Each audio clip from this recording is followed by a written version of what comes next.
Thanks, Matt. Fenway Park celebrated its 100th anniversary yesterday by hosting who else? The Yankees. 2012 has started off in frustrating fashion, but there is a long way to go as the Yankees and Red Sox start the second century at Fenway. We continue today on Fox.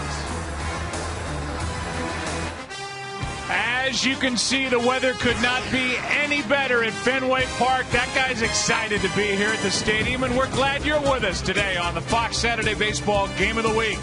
David Ortiz and the Red Sox, Derek Jeter and the Yankees getting set for baseball, and it's all right there in your living room right here on Fox. And now welcome to the broadcast booth, everybody. I'm Joe Buck. That's Tim McCarver. Ken Rosenthal's coming up. Been a lot flying around Fenway Park here recently. It's been a weird start for them, and in particular, the starting rotation has really struggled for Boston so far. Well, their pitching staff has been woeful, the lowest earned run average in baseball. And consider this statistic. It jumps out at you as a very glaring thing. The Red Sox have played 13 games. They've been ahead in 26 innings.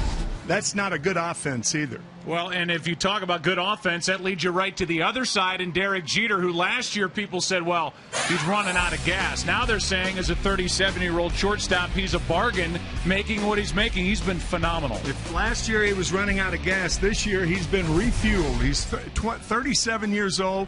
He's playing like he's in his early 20s. No telling how much longer he can go on. He is the DH today as we get ready on a beautiful day here at Fenway Park. Yesterday, a very emotional day at this great ballpark, this great landmark.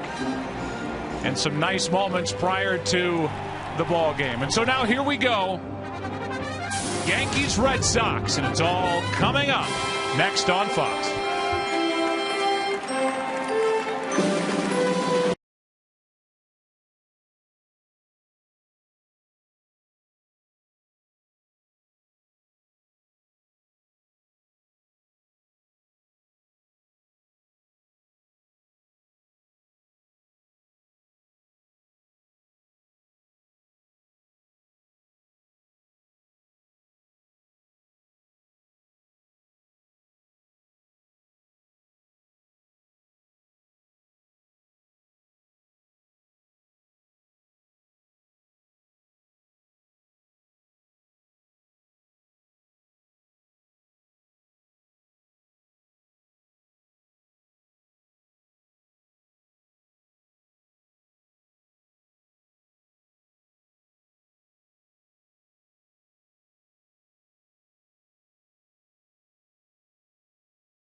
Cloudy, may get some rain tonight.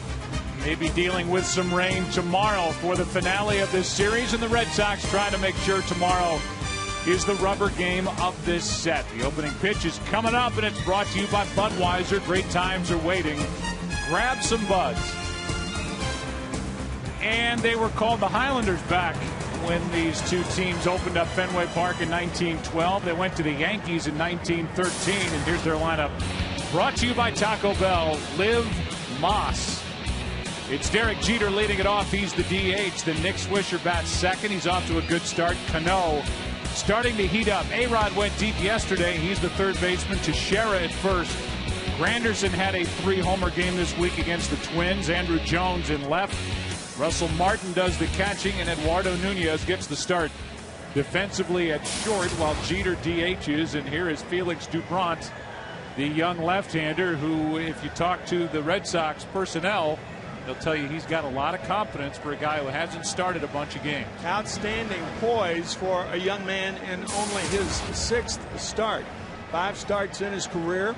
He can use all his pitches effectively as a starter. In other words, when he was in the bullpen, he had to use that arm, use that vibrant left arm of his, and throw that exploding fastball. He couldn't use his changeup, but as a starter, he can and will. He's got great velocity, as Tim said. He can hit 95 on a radar gun, and he will deal with Derek Jeter first in, and he is off to a .359 start. 4 home runs already. He didn't homer all of last April. 11 RBIs for a guy who is a career .313 hitter. And since that 5-for-5 day last year on July 9th, everybody keeps citing that date because he went to the 3,000 hit plateau and beyond, and he is hitting .342 since. You don't see a center fielder playing Derek Jeter that deep as Cody Ross is for the Sox. I would think Ross would probably play a lot of guys deep. Yeah, that's probably true. Here's a foul backing out of play. This Red Sox team is without Jacoby Ellsbury. He's starting to feel a little bit better, but it's at least a month until he's back around even thinking about playing. There is no Carl Crawford. Even yesterday's replacement, Jason Repko, he hurt his shoulder banging into the wall in left center field, so they're down to Ross again in center, and he would rather go in instead of go back on a ball hit at him. Jeter slaps one foul right side. In the hole, a ball and 2 strikes.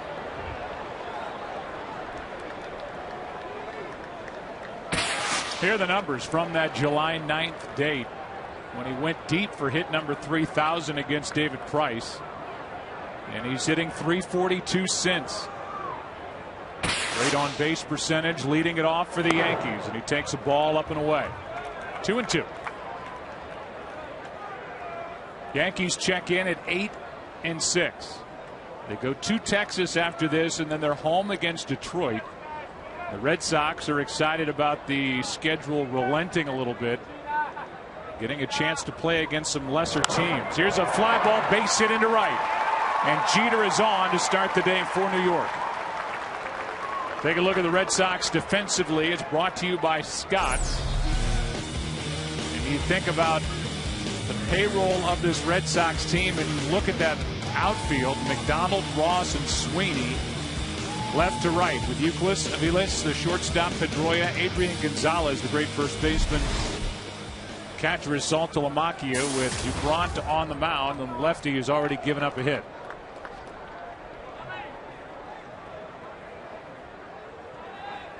Hit number 31-12 puts Jeter on and brings in Swisher. He's tied for first in the AL with his 14 RBIs. Takes the ball high. Joe, I know a lot has been made of the Red Sox schedule thus far. They're 4-9 against the elite teams. Let me tell you something. Every team you're playing is an elite team, and the Red Sox know that. Last year they played the Baltimore Orioles the last 3, and that was part of that 7-20 record. And the Orioles playing everybody tough last September. What a start it's been for Bobby Valentine as he's found his way into hot water with comments that he's made. It's been dissected during the week from what he said last Sunday on a sports television show. He's already had to apologize to Kevin Euclid. Hard hit, should be 2. 6-4-3. Double play turned by Aviles and Pedroia.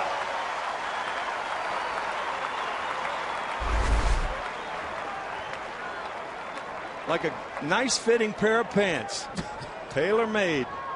One hop, Swisher easily a double play. And it brings in Cano, who will step in with the bases empty, 2 down. Red Sox had that rough start to the season. They went on that opening road trip. Came home, won the first 3 at home against Tampa Bay. Now they've lost 4 straight.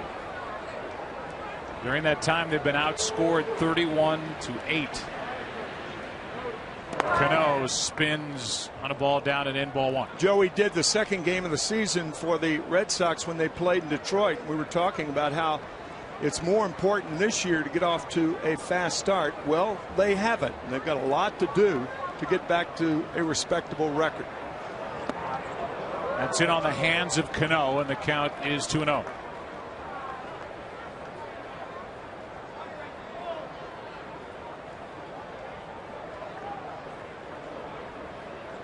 Cano is a career .354 hitter here at Fenway Park. That is the 4th best ever since baseball went to divisional play in '69. That's strike 1. And now the 4 keys to the game. Well, from a Red Sox standpoint, they're going to try to get ahead. I mean, as we said in the opening, they led in only 26 innings thus far this year. Ivan Nova needs some help. He's 3-0. The rest of the Yankee staff has not been pitching well. Yeah, even Sabathia has been. He's coming off a win. He gets the ball tomorrow night against Daniel Bard, but he hasn't been CC-like here at the start. Breaking ball a little high and tight. Now the count 3-1. As we talked about in our Fox Watch, there are starting pitching questions for both the Yankees and the Red Sox. That's a walk.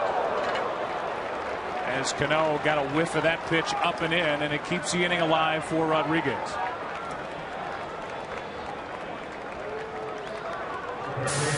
A-Rod strides to the plate with 631 home runs, and a guy who pounded one yesterday up over the seats on top of the Green Monster against Clay Buchholz.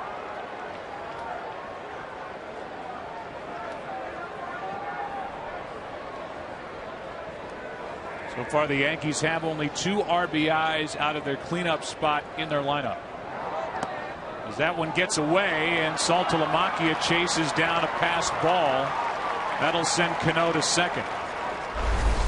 He tried to squeeze that too quickly, and that ball hit the heel of the glove. Sometimes the catcher knows a fastball is coming and closes it too tightly, too quickly, and that's what Saltalamacchia did. That's a pass ball.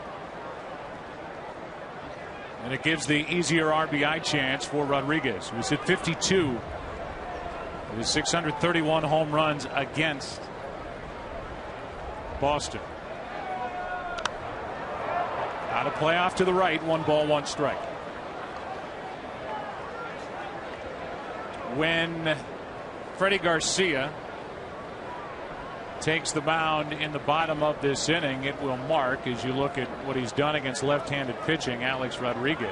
Mark the first time in the Yankees Red Sox history the 2 Venezuelan-born starters will oppose each other.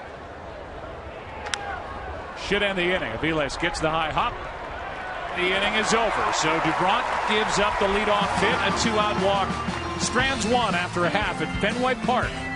No score.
Pitching to stay in that rotation, and here's the lineup for the Red Sox, brought to you by Taco Bell. Liv Moss, Mike Aviles leads it off. Then it's Ryan Sweeney in right. Dustin Pedroia hits third. Adrian Gonzalez at first base. David Ortiz, the DH. Youkilis, who homered out of that number 6 spot. That's where he hits now. He's at third. Saltalamacchia does the catching. Cody Ross is in center. Darnell McDonald is out in left and batting ninth.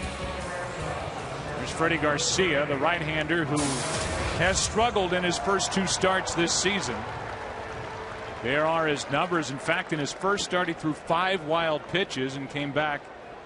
Was a loser on Monday against Minnesota. 5 earned runs, 9 hits in 5 2/3 innings, and he misses high.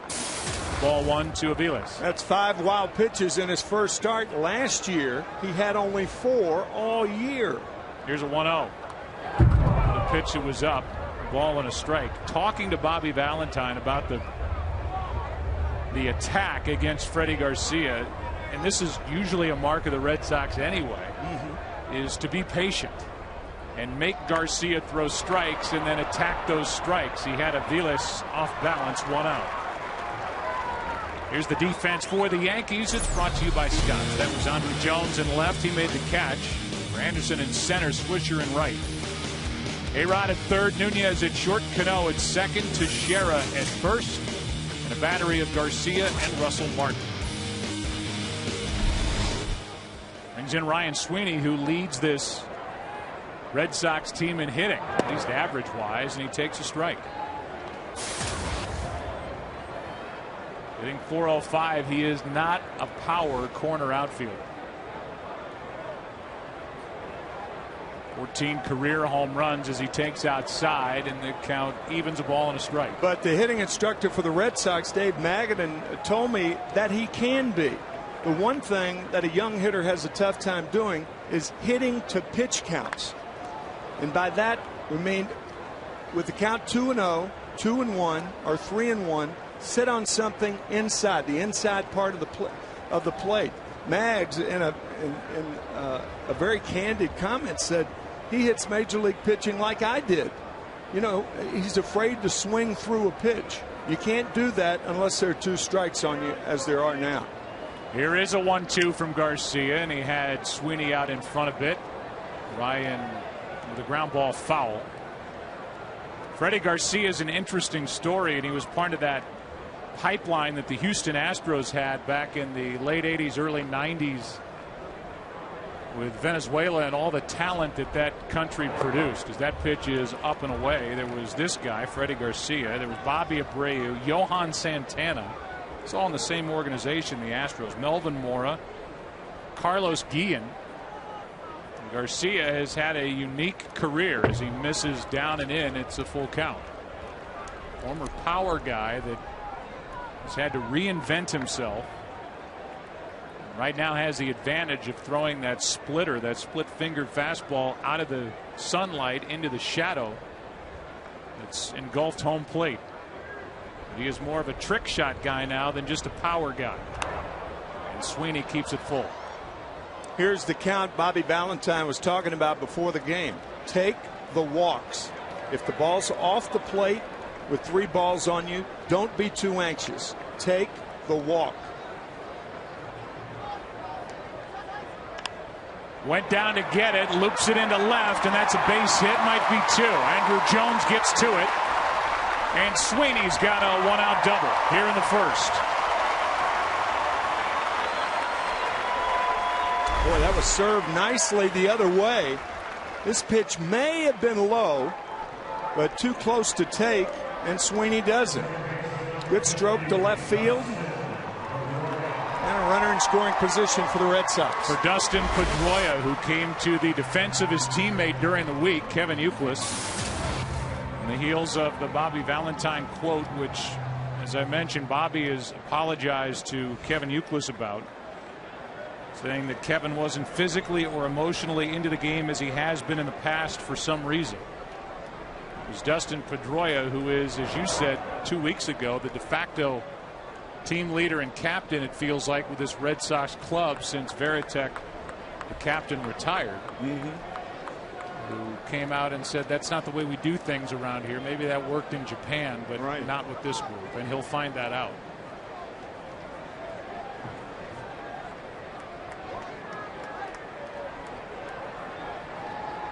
Here is a 1-0. Over but low, 2-0.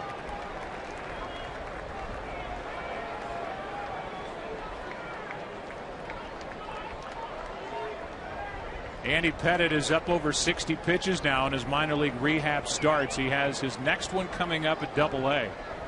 He's not that far away from rejoining the Yankees. This one is foul, and that's why these starts are so important for Freddie Garcia if he wants to last, because the pecking order would seem to be, Tim, he would still come in behind Phil Hughes. No question. Even though Phil has struggled here at the start of the year. Phil won his last start, but worked 5 1/3, gave up 6 earned runs. But you're right, he's ahead of Freddie Garcia in that pecking order. Count now 2-1 on Pedroia, who was driven in 5, hit 3 home runs. That leads this Boston team. It's backing out of play in a 2-2 count.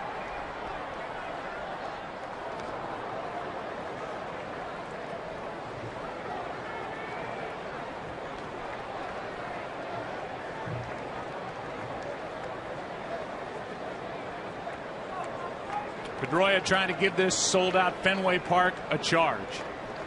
Sold out for over a decade, in fact. Major League record 720 consecutive. Here comes a 2-2. Popped up behind the plate for Russell Martin. Has a play and has out number 2.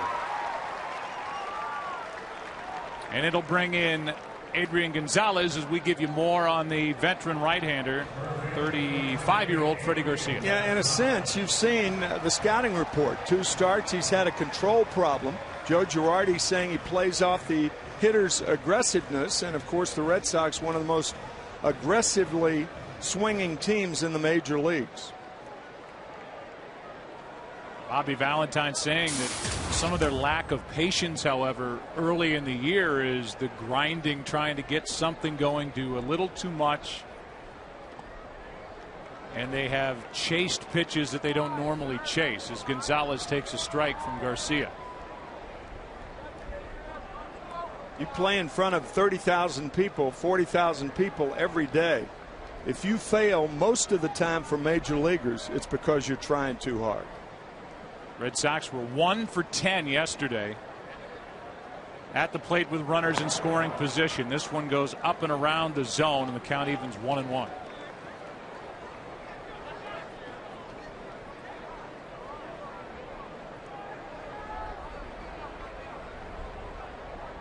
Red Sox have been playing baseball in this stadium since 1912, 100 years, and now we're into the 2nd century. And this ownership group has done an unbelievable job, where for a while it looked like they were going to have to shift and go into a new ballpark and do away with this stadium. They have squeezed as much as they can out of it, have plans for even more to keep the Red Sox right where they should be. And really not only Fenway Park, but the whole area surrounding Fenway Park. Here's a 2-1. Gonzalez hits it deep into right, got a lot of it, and bounces it out of play. A ground rule double, and Boston leads 1-0 on first inning doubles by Sweeney and now Gonzalez. Just a rocket out to right. And to go back to that statistic we used in the opening, the 27th time this year that the Red Sox have a lead, and it's 1-0. Hit on a rope into right, one hopping out of here, and Adrian Gonzalez, who is a career .344 hitter at this park, just put Boston out in front with David Ortiz digging his way in. Another guy who a couple of seasons ago people thought was finished, and now he has slimmed down.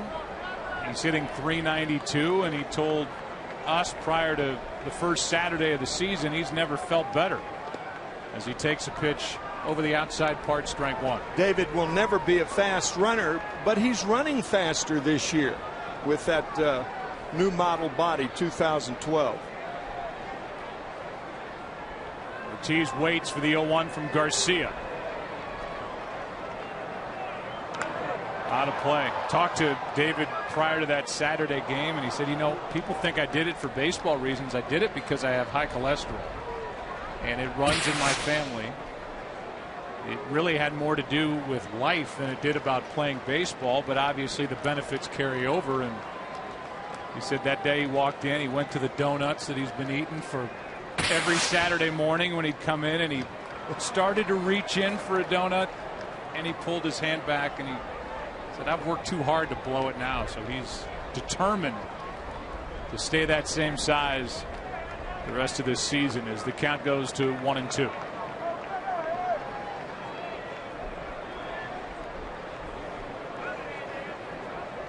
Here's a 1-2. Left side fair. Down the line. That'll score Gonzalez, and Ortiz will cruise into second. All thin and everything with a double, and it's 2-0 Boston here in the first.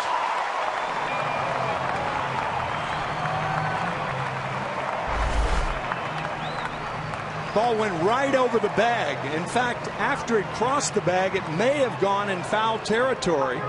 Down third, of course, it only counts if it goes over the bag. No, it was in fair territory across the bag. So 3 doubles here in the first inning finds the Red Sox even more ahead. Makes it 2-0, and now Youkilis takes a pitch in the dirt, and Russell Martin, I'm sure, got his rest last night after chasing 5 wild pitches back to the backstop in Baltimore a couple of weeks ago. Now he's smothered a few already in this first inning on pitches in the dirt from Garcia. Here is a 1-0. That came up and caught Youkilis, a ball and a strike.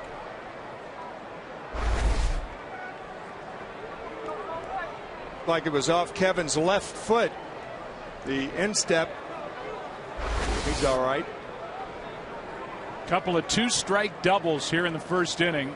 Sweeney and Ortiz. And it's 2-0. Youkilis could add to that. 1 ball, 1 strike. 2 hops to Nunez. And Eduardo guards it over, but it is a good start on a Saturday afternoon for the hometown Red Sox. It gets a good reaction from Bobby V. There's the reaction from Freddie G. Sweeney scores the first run. It's 2-0 after 1.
Moss.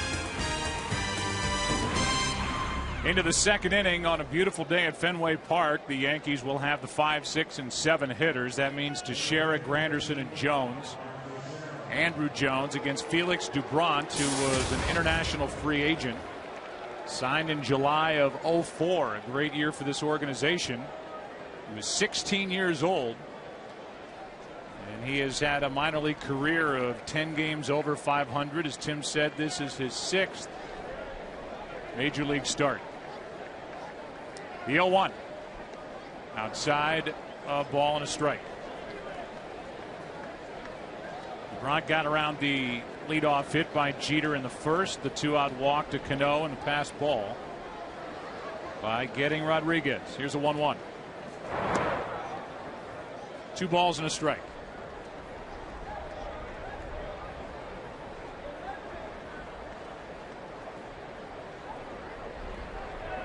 Felix does some digging in front of the pitching rubber.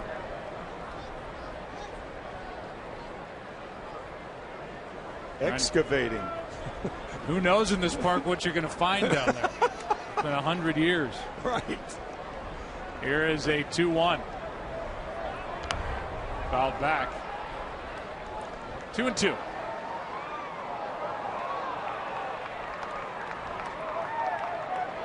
Teixeira off to a slow start, had a rough beginning. Has his average up to 264, but so far just 1 home run. Waiting for the 2-2. Reaching for it, and that's Pedroia to his left. And with that one out, we go to Matt Vasgersian for a DirecTV game break.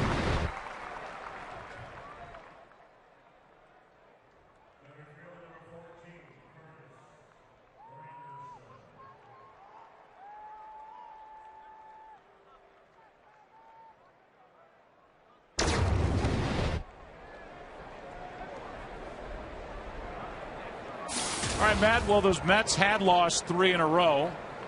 It's Washington on top in the NL East. They're at an 11-4 start beginning of the day. The team you and I were talking about when we were getting ready for this game, the Dodgers, and the start that they're off to in the NL West. Oof. Strike 1 to Granderson. Strike 2 to Granderson. The Nationals, I'm told, won today, and look at their pitching staff and their starters.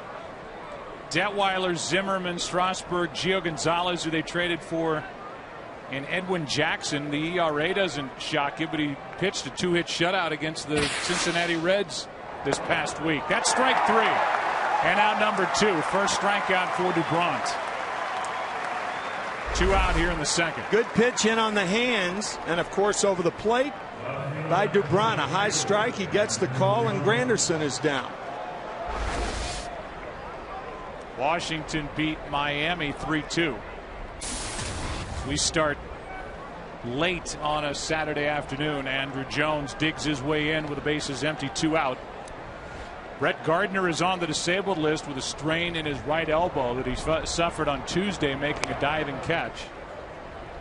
So it means that Andrew Jones and Raul Ibanez will platoon out in left. Lefty on the mound, so Jones gets the call. The count 1-1.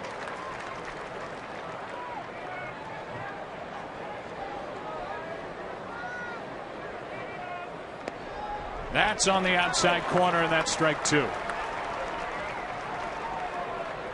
Jones hitting just under 280 against left-handed pitching since coming to the Yankees last year. Set up, and now even at 2-2. That's a bad place to pitch him in this ballpark. That inside part. I think that was more of a show-me fastball, because Andrew Jones, a real pull hitter, even bails out to pull. And with that monster out there, pitching him inside, not a good idea.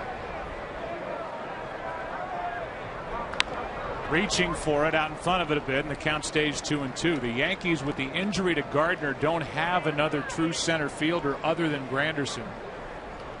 Now that Gardner's on the DL.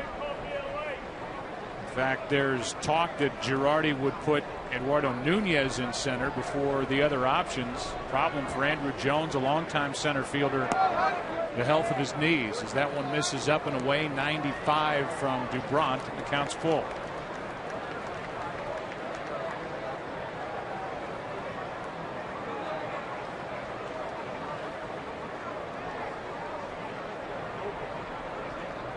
DuBront has walked 1 and now 2 as that one just missed, and DuBront turns his back on home plate.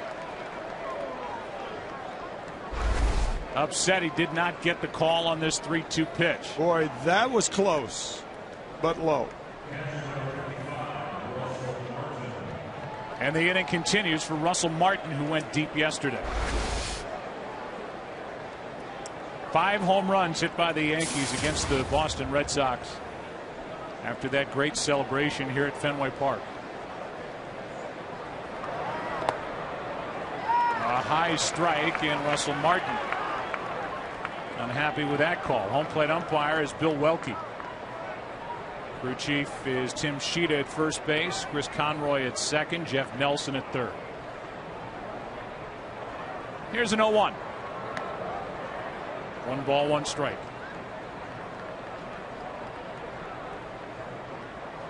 See the start that Martin got off to last year, his first year with the Yankees, a .314 average through the 20th of April. Different story, hitting .147 this year.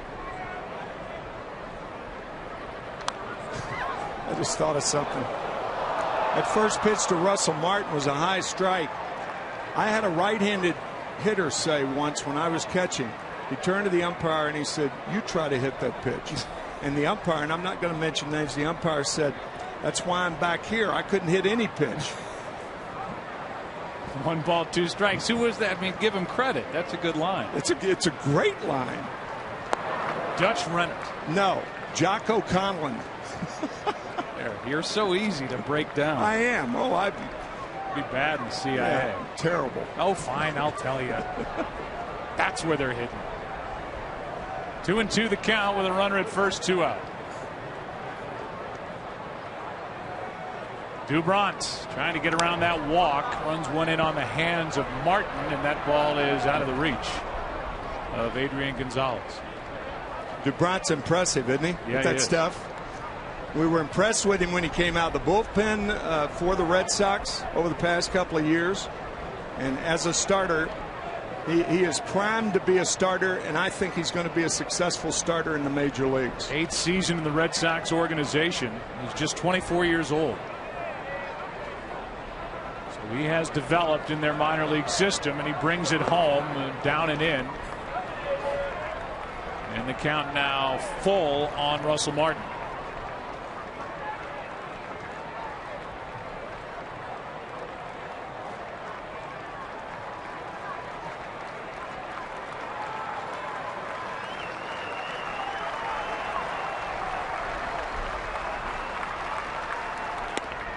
Swing and a miss. He went around, and that ends the inning. 2 strikeouts in the frame for DuBront. He walks off the mound. Red Sox coming up, bottom 3 in the order as they lead it 2-0.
Stadium, meeting these kids from the Boys and Girls Clubs of America. And this season, Fox Sports is proud to support Boys and Girls Clubs of America, a place where youth can reach their full potential as productive, caring, responsible citizens. Last week, we had that time with them.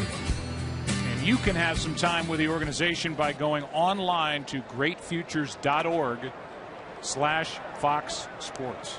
Those kids were all in Yankee Stadium for the first time. Stayed for the game. At the plate is Saltalamacchia, and the count 1-1 strike from Freddie Garcia. Talked about how Garcia has struggled. Ken Rosenthal is with us down in that photographer's area past the Red Sox dugout today, basking in the sunshine as he pulls the string on Saltalamacchia. And it's been this spot, Kenny, with 2 strikes where Freddie Garcia has really struggled. He held hitters with 2 strikes to just a 189 average. Well, through that first inning with the 2 doubles with 2 strikes, hitters are 321 off him, 9 for 28. Obviously, it's a smaller sample, but it's quite telling. Slow roller, and Teixeira makes the play. That's 1 out. Kenny, we lost the audio on your report down there at the beginning of it. And it really has been a question of Garcia being able to put guys away. And it was in the first inning he gave up 2 two-strike doubles. Right, Joe, and that's the point I was making. Last year he was extremely successful at this. It was one of his trademarks. Hitters hit 189 off him with 2 strikes. This year, as I was saying, a much higher average. Now, it's a small sample, but Freddie Garcia is fighting for a spot in the rotation, so he knows he has to get better. Yeah, a small sample might be all he gets, as a breaking ball is in for strike 1 to Cody Ross. Well, he doesn't throw hard enough to put hitters away with 2 strikes. He's got to rely on a hitter going out of the strike zone to help him out. Fooled on that pitch was Cody Ross. That's strike 2. So Ross now having to play center field defensively, and the bottom fell out of that pitch. And Ross is in the hole.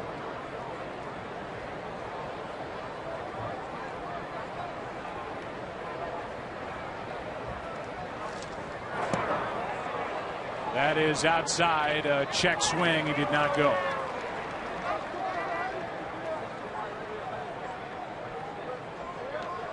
On deck is Darnell McDonald, the number 9 hitter.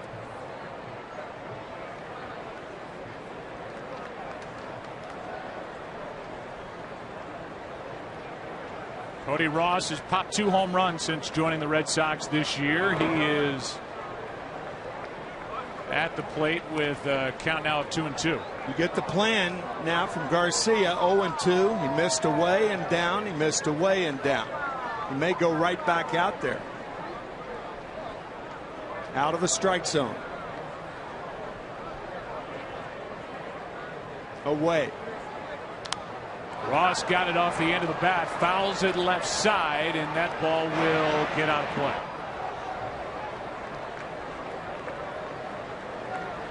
We talk about the spot because of the presence of Andy Pettitte in the minor leagues. The other side of it, Michael Pineda, the guy the Yankees got for Jesus Montero from the Seattle organization, they had to shut him down today. In his work, he was supposed to pitch a couple of innings, and he had some weakness in that right shoulder, so he will be looked at by the medical staff on Monday. There's a base hit into left with 1 out off the bat of Cody Ross. He battled in that at bat, and he's on with McDonald coming up.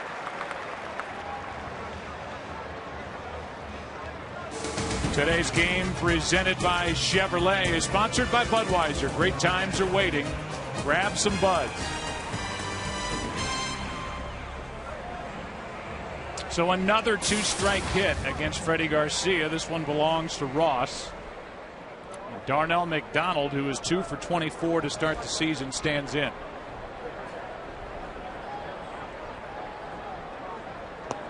Ball 1, down and away. You know, the other guy that we had a chance to see last week on Saturday was David Phelps. Oh, man. Pitched terrifically. Picked up where Phil Hughes left off, went 5 1/3 out of the bullpen, and was phenomenal. This one is well hit into left center field and off the Green Monster. Cody Ross digging his way from first, and they hold him at third on a double by McDonald. Second and third, one out, and that is the fourth double already against Freddie Garcia. I think with 2 outs, Jerry Royster, the third base coach, would have sent Cody Ross.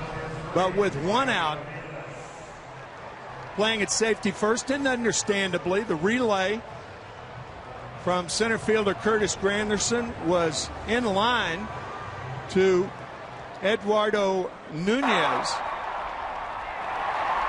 Ross, not a fast runner anyway, and held up at third properly.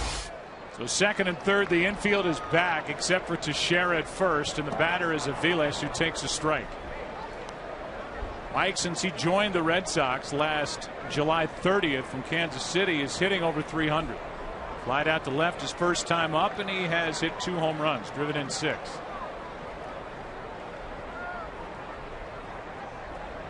Trying to add to the Red Sox 2-0 lead, and Freddie Garcia is in a jam again. The 0-1. Outside, a ball and a strike.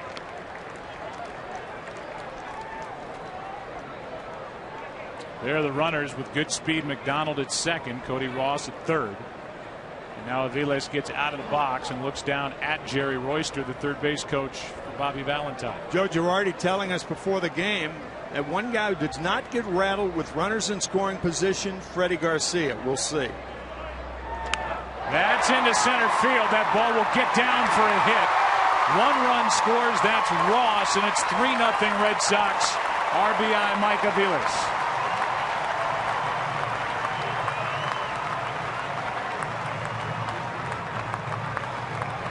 Freddie Garcia got that breaking ball up, and I would imagine with that, Larry Rothschild and Joe Girardi will get somebody up in the bullpen. That somebody should be David Phelps. Yeah.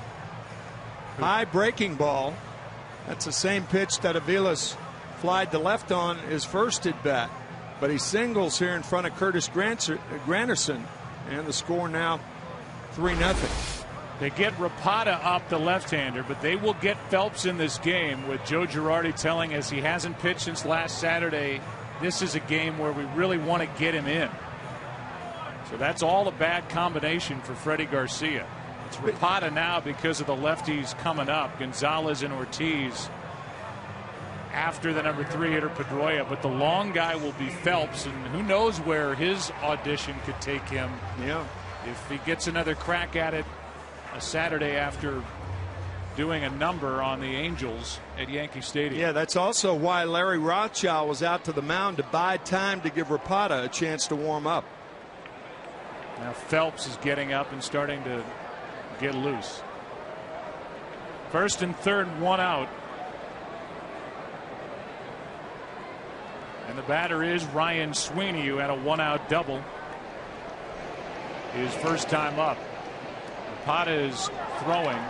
Phelps is moving his arms and getting ready to his side as the pitch is down and in, ball 1 to Sweeney. Yeah, Rapata is hurrying to get ready in this inning, whereas Phelps is taking his time to get ready for next inning.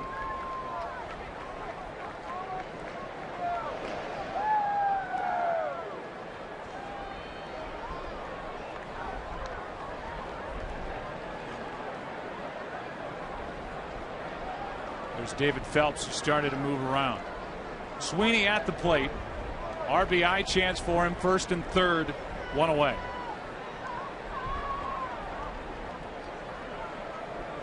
Want to know the count from Garcia. That's outside, 2-0.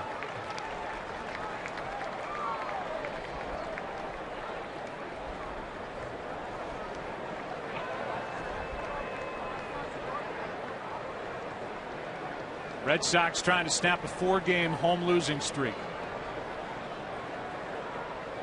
Off to a good start today, and that should add to it. Driven into right, caught by Swisher, tagging is McDonald.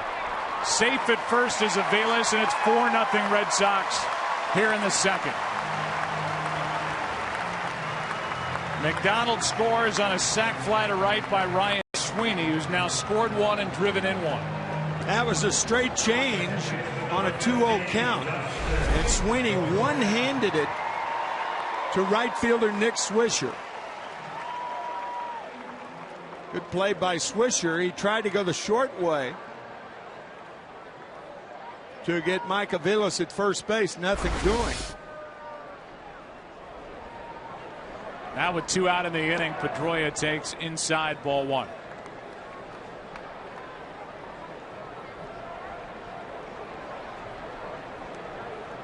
Pedroia is signed in essence through the end of 2015.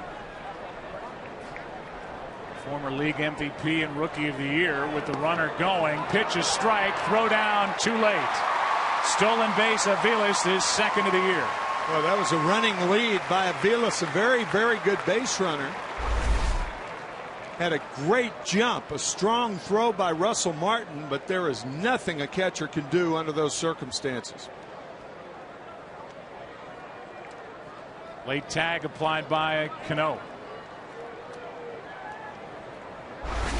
So the better RBI chance for Pedroia, who's driven in 5. Line drive, base hit into right. And it's all working for the Red Sox today with a stolen base and now the RBI hit by Pedroia. And it's 5-0 Boston here in the second.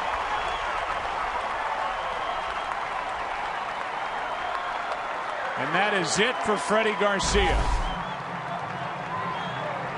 A lot of things a stolen base can do with the stolen base by Aviles. Cano's playing closer to second base.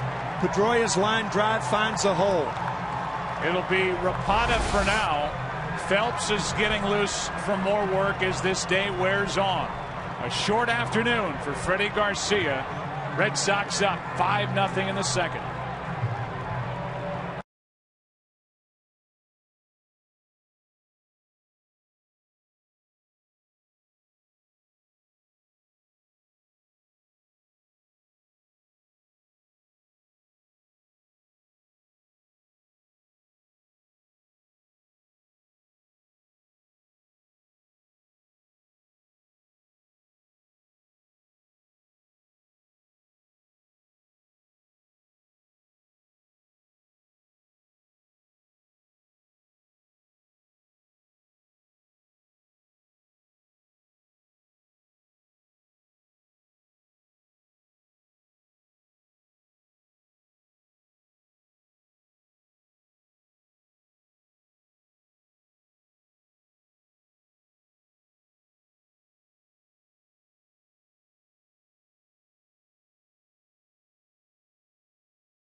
Second inning, and Freddie Garcia threw 48 pitches on the day. He's finished. Play Rapata into the game, and he checks on Pedroia over at first, who just made it 5-0 with a base hit to right. So it hasn't gotten any better for Freddie Garcia, and with Rapata on the mound, David Phelps is getting loose.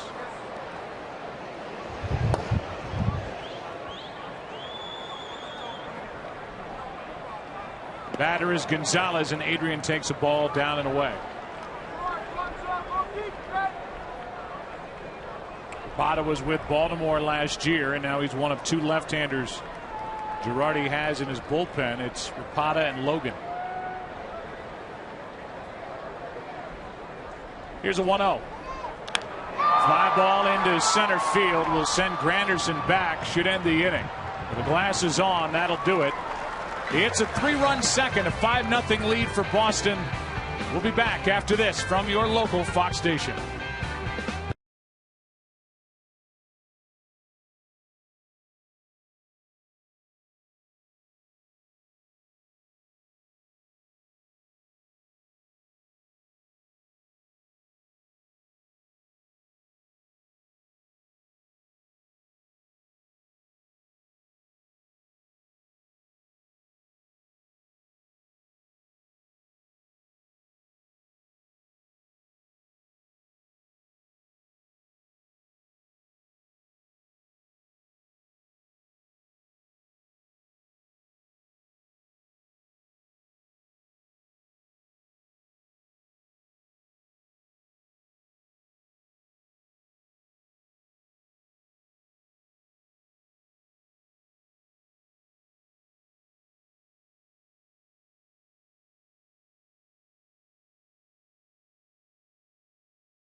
Baseball on Fox, presented by Chevrolet. As this game moves into the third inning, the 9-1-2 batters for the Yankees: Nunez, Jeter, Swisher. If anybody gets on, Cano against Dubront, who leads 5-0.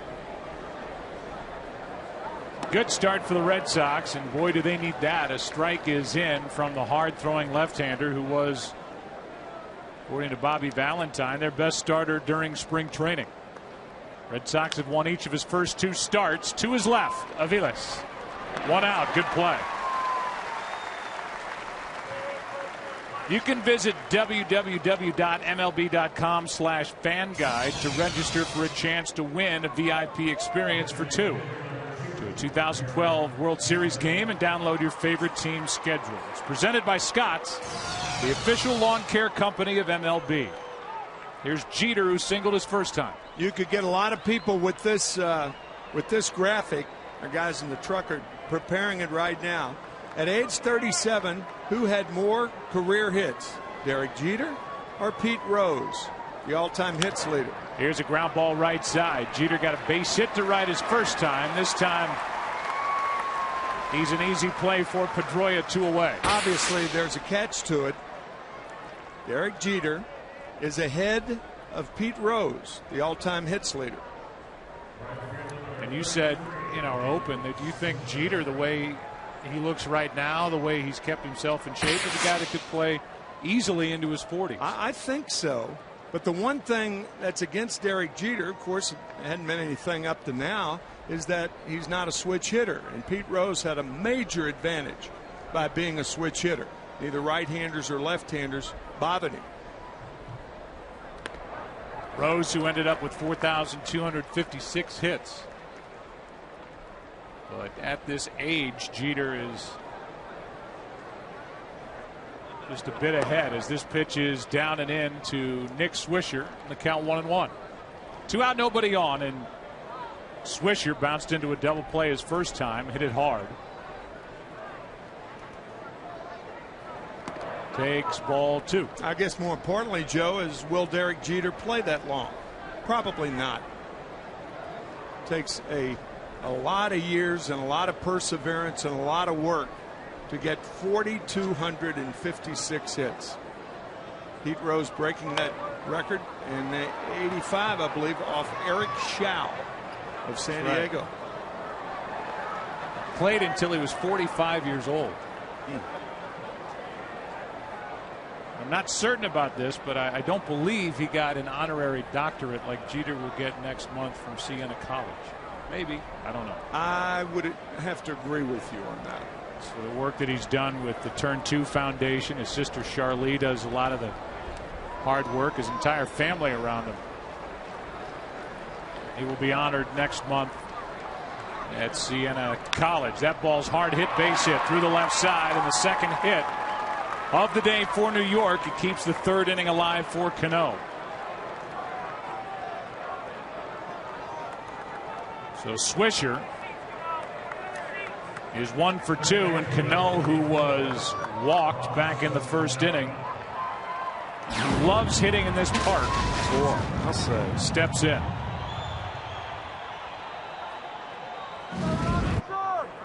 Told you that he's a career .354 hitter here, which is the 4th best since 1969. So naturally you say, well, that's because he's a visiting player. He's not here that much compared to the hometown guys. So obviously his average is going to be higher. The #1 all-time average here at Fenway Park since 1969 belongs to Wade Boggs, who hit .369 here at Fenway.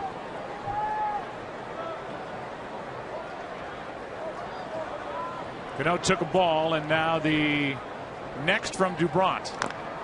Strike 1. all the festivities here yesterday, and what an event. It was very, very emotional to see over 200 ex-Red Sox players filing in from center field. Yaz and Rice and Fisk and Louis Tiant and Reggie Smith, Jim Lonborg.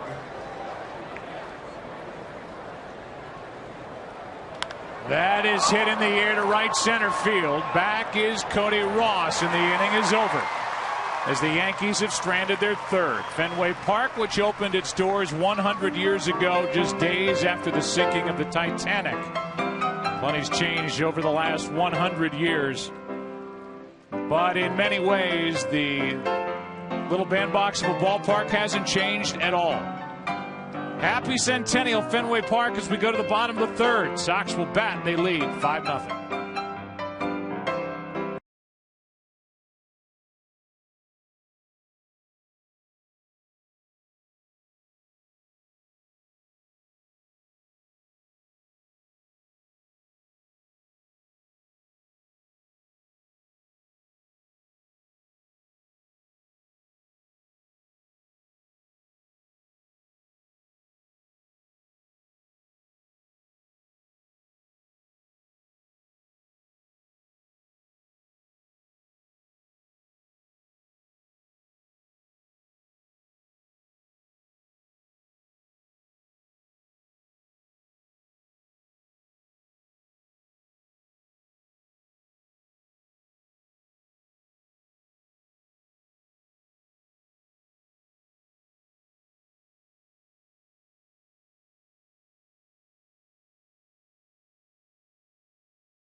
The inning, it certainly looks like David Phelps, the right-hander on the right, will finish the inning. As we move to the bottom of the third, it's David Ortiz first up. That's why Rapata's still in there.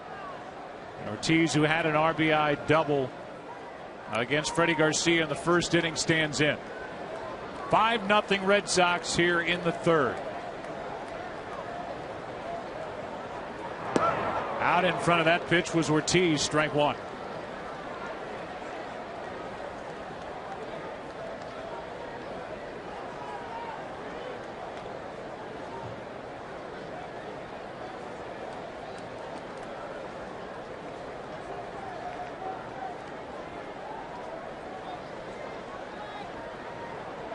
Rapata brings it in, down and away, 1 ball, 1 strike.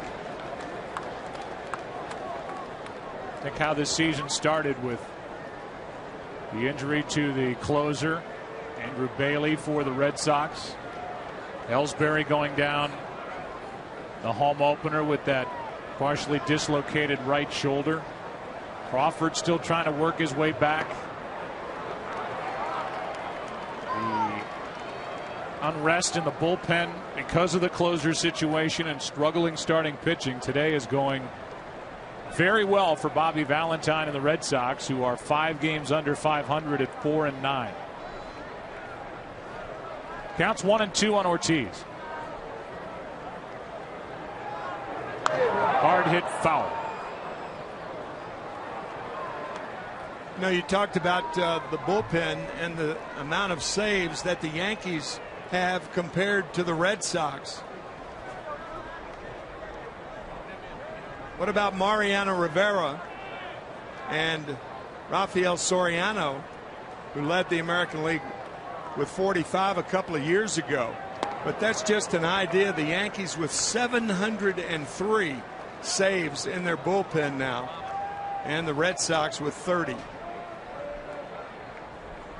Counts 2-2 on Ortiz. And now full.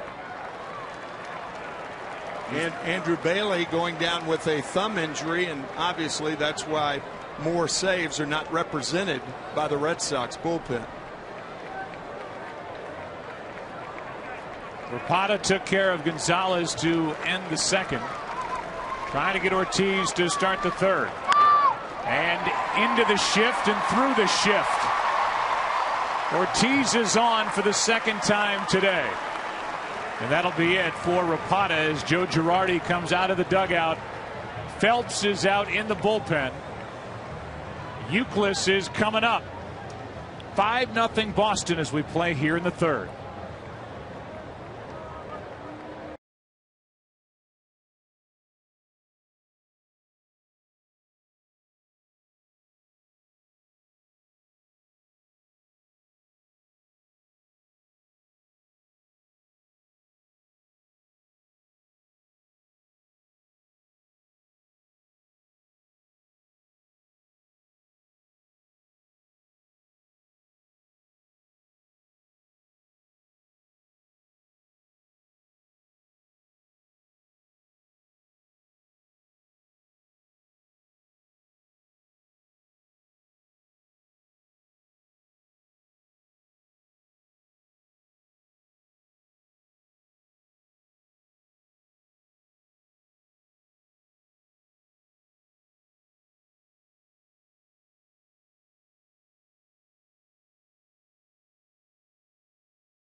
selection back in 08.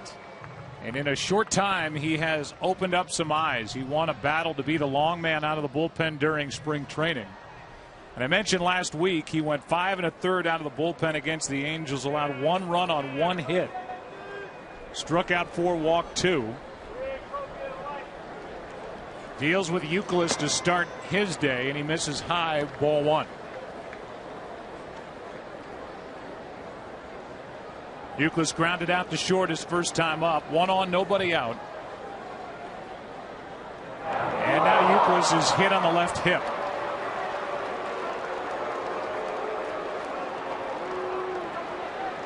So while Youkilis goes down to first, we will check in with Matt Vasgersian for a DirecTV game break.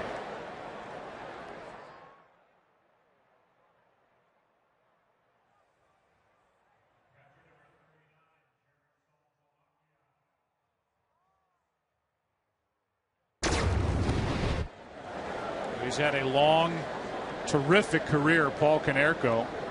There was some thought on the part of Jerry Reinsdorf when he was searching for a new manager that he might even turn to Konerko as a player manager.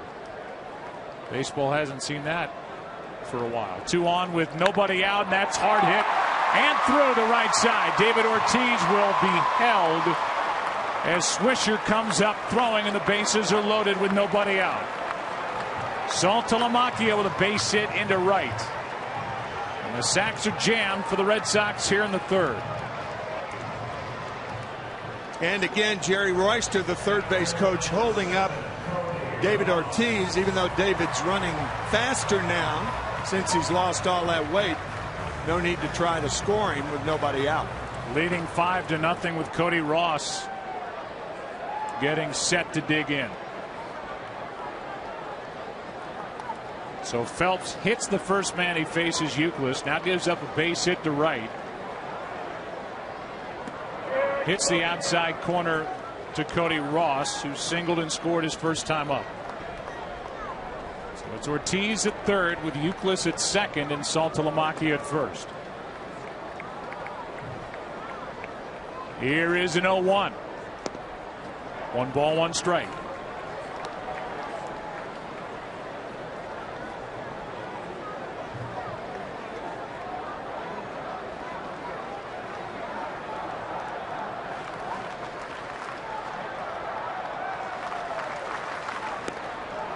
Just missed outside. 2-1.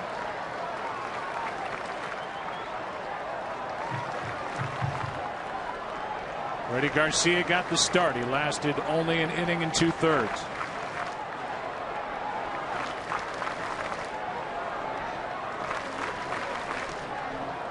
Better today than yesterday with runners in scoring position for Boston. That's strike 2.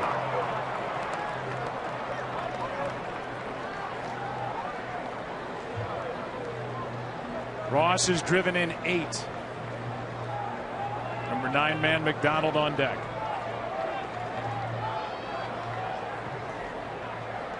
Phelps in a jam here in the 3rd. Gets a strikeout, 1 away. Reared back for 93 and got it by the bat of Cody Ross, 1 out. Good fastball, good location on the outside corner. And the tailing fastball gets Cody Ross. And we'll bring in Darnell McDonald.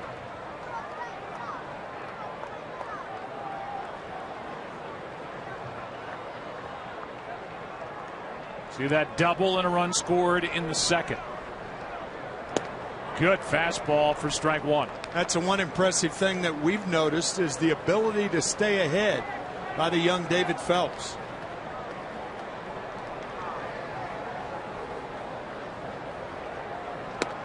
That's outside.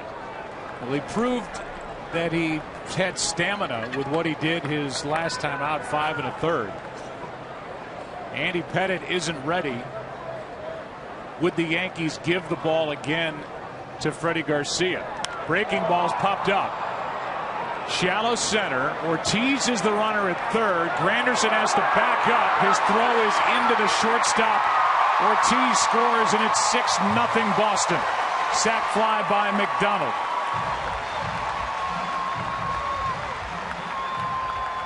Good base running by David Ortiz. Curtis Granderson did two things wrong there. He caught the ball back on his heels, had to wind up to throw it, and where that cutoff throw went, I don't know. It went to the shortstop. It was neither to third or to home. One had to be a mistake. Halfway between third and home is not the place to throw the ball. 2 on with 2 out now, and the batter is Aviles. The shortstop and leadoff man takes a ball outside. But just to go back to that point, that Freddie Garcia now has turned in 3 very poor starts. Does not have his good stuff yet this season if he's going to find it. And I know you need a long guy in the big leagues, but David Phelps, from mop-up action with the kind of stuff he has, to me is worthy of more of a prominent spot on this Yankee pitching staff. I get your drift, and I agree with you. When the starter's turn comes around again for Joe Girardi, it would make more sense to go to David Phelps than it would Freddie Garcia.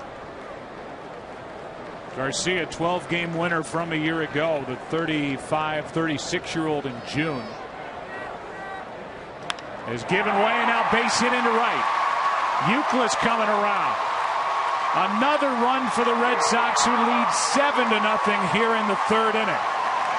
And Euclid, who was hit by a pitch, scores on a 2-out hit to right by Aviles, who is 2 for 3. Or the Red Sox had that carousel, that happy carousel going at Fenway this afternoon. Base runners all over the place. That's good hitting by Aviles. That slider off the plate away. Just pokes it to right for another run. Brings in Ryan Sweeney with runners at the corners, 2 out. That run's charged to Phelps. Previous run this inning to Rapata. 5 to the starter Garcia. Ball 1 down and in on Sweeney, who has a sac fly, a double, and a run scored.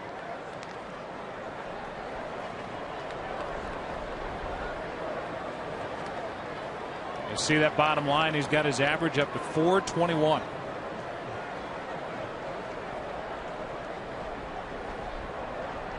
There's a strike, and that 421 average reminds you just how long of a season it really is. The Red Sox play in their 14th game of the year. A 1-1. Strike 2. Yankees in the 4th will have the big bats of Rodriguez, Teixeira, and Granderson. Felix Doubront is the recipient of run support today.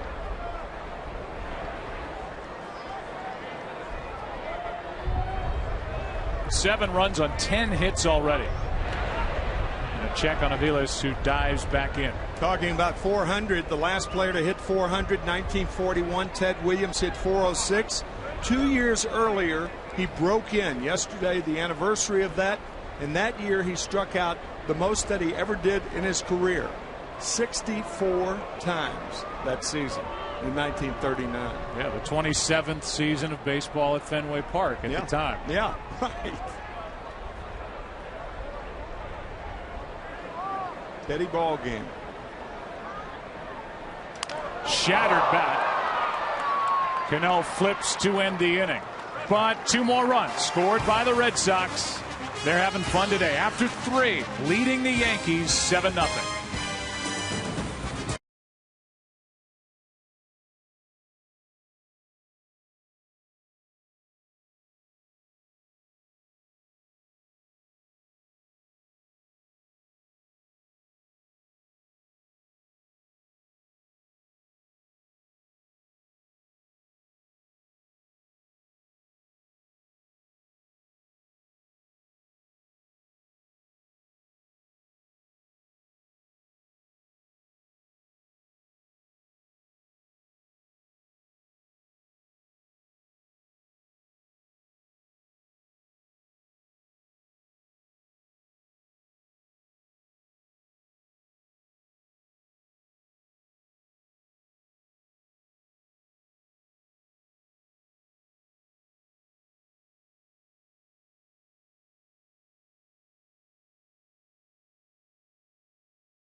is sponsored by DirecTV. If you call yourself a sports fan, you got to get DirecTV. Fourth inning rolls in. Felix Doubront rolls back out to the mound. He's allowed only 2 hits. He has walked 2, but he's looked good. Red Sox bats have gone to work, and they got 2 in the first, 3 in the second, 2 in the third, lead 7-0. And Alex Rodriguez, who grounded out to short with a runner at second his first time, leads it off.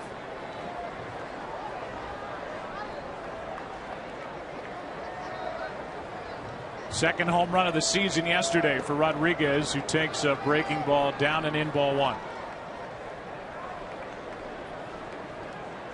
Longest drought of his career, what he's done against left-handed pitching, 0 for his last 20. Hard hit, but right at the shortstop, Aviles. 1 away to start the 4th, and right now it's Matt Vasgersian for a DirecTV game break.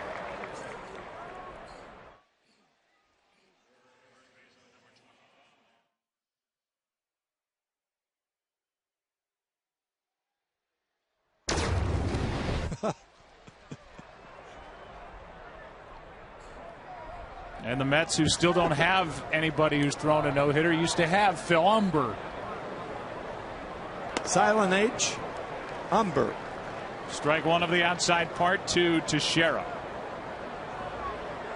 He bounced out his first time.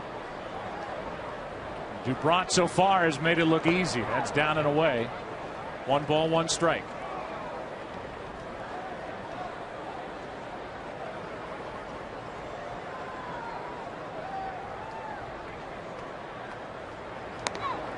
Pitch was up. Teixeira went through it. Strike 2.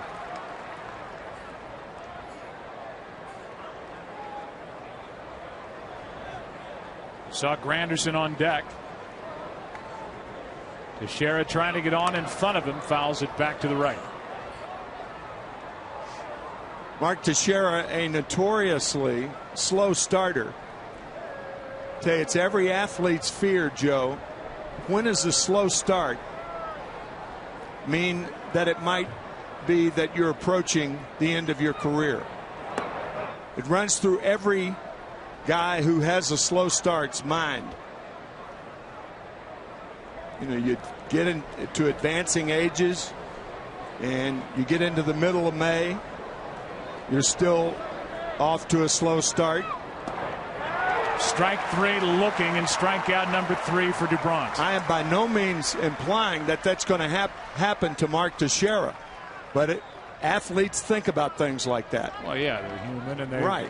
When's it going to end? And as you said, Teixeira is used to it by now. That's the bad thing. What he's also used to by now is he's a guy who puts up 30 home runs or more, as he's done for 8 straight seasons. And you talked to him, Ken Rosenthal, about this slow start.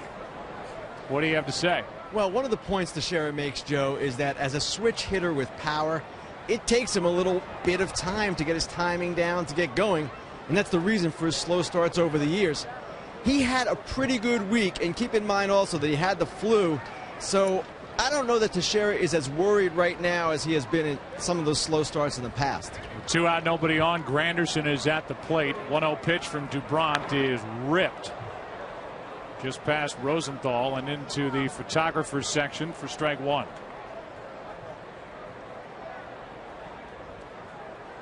Granderson had a 3-homer game on Thursday. 7-6 win over Minnesota, coming off a career high 41 last season.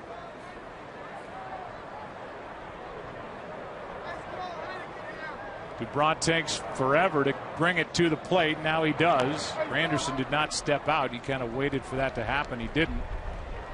And that foul ball makes it a 1-2 count.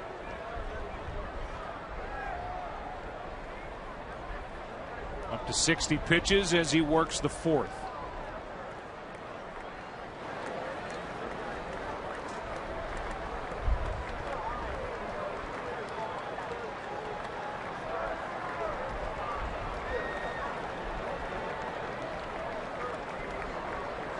The Boston left-hander brings it, and Granderson takes it in the dirt. 2-2.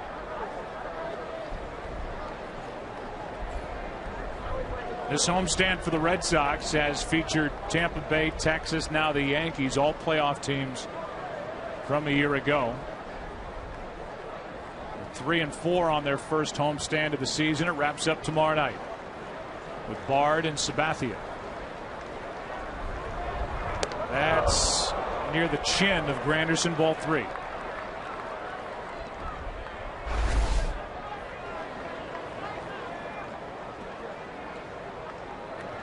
A Yankees Red Sox series where the Red Sox do not feature their top 2 starters.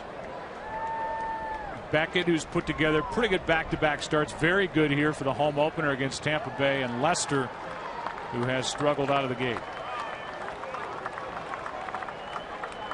Fouled back.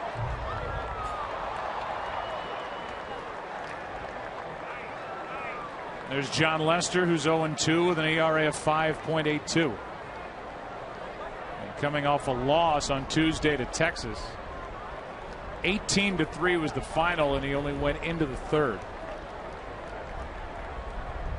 Allowed 7 runs on 8 hits.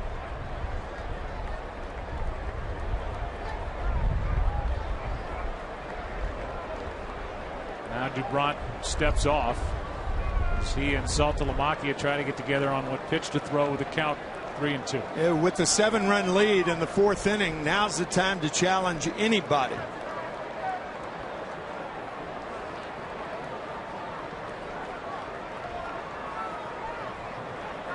That's a strike over the inside corner. Granderson thought he had walked. Instead, he's strikeout victim number 4. Good day for Dubront to this point. As we go to the bottom of the 4th, Red Sox bat up 7.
Sox up 7-0 behind Felix Dubront. Pedroia has a hit, and RBI, takes a strike from David Phelps. We had a chance to visit with Joe Girardi during the break. Try to get that to you after Pedroia does something to start the inning. Here's the 0-1. Check swing foul, strike 2.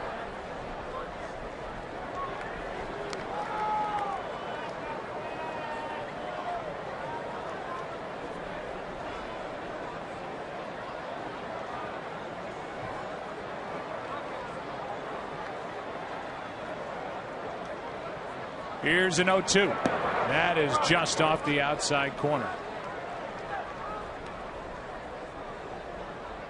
So you look at this Red Sox lineup, and you look at the outfield in particular with the injuries to Ellsbury and the continuing rehabilitation for Carl Crawford. Here's Pedroia flying one into right. Plenty of room and time for Swisher, one out. Talk about Boston in a moment. Now we check in with Joe Girardi. First question, what was going on with Freddie Garcia today? Well, he was up in zone today. I didn't think that he had the velocity he's had in the past, and it just seemed like some of his pitches were rolling. And as we talked about earlier, the split wasn't there for him, and that's a big pitch for him. How much longer are you willing to go with him and run him back out there? Is Phelps even a consideration for the rotation? I mean, we haven't even talked about that. I mean, Freddie's been a constant in our rotation since last year and did a tremendous job. And so I mean, we haven't even considered that. And I know if you were on the other side of this, up 7-0, you would not be comfortable. We are at Fenway Park, and anything can happen here. Yeah, a lot of runs can be scored very quickly here because of that wall in left field, and there's been some strange things that happened at this park. All right, Joe, thanks for the time. Thanks, guys. All right. Adrian Gonzalez at the plate, has an RBI double, run scored. Phelps has the count even at 1-1. Larry Rothschild, former big league manager with the Rays, Devil Rays at the time. Longtime pitching coach. Most recently with the Cubs before he came to the Yankees, and they've got a good one. A lot of decisions to be made the first month of the season, figuring out where everybody fits. Here comes a 1-2 pitch. Still 1-2. I started to go into the outfield. We'll bring in Ken Rosenthal. There are reports on the internet, Kenny, that Marlon Byrd, now with the Cubs, could be with the Red Sox shortly. Yes, Joe. Nick Cafato of the Boston Globe first reporting that this morning, and that deal is indeed probable.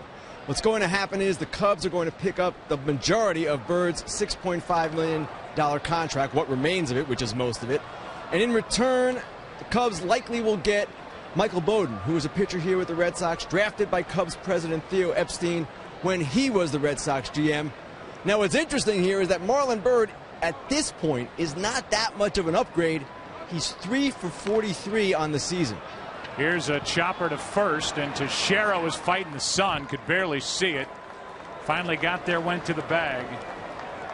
2 out. We understand Marlon Byrd, Tim, did not play today for the Cubs, which is typical of a player that's about to be shipped out other than giving him a rest. And he may not be much of an upgrade, but to me, he's a veteran who's been around and I think should help what the Red Sox are doing. I think what also is interesting is there are not that many big trades made in April or May because it's so far away from the trading deadline. There used to be 25, 30 years ago, more trades made in May because there was a June 15th trading deadline, not July 31st as it is today. But normally you don't see too many groundbreaking trades in the first 2 months of the season. Nothing that's been huge to this point, but there have been 5 trades so far this April. 4 last year, and Marlon Byrd, it appears, will end up in a Boston uniform. I can't remember a big trade made in April or May in the past 3 decades. Here's a 2-0. Ortiz straightens up on ball 3. Fastball from Phelps was high.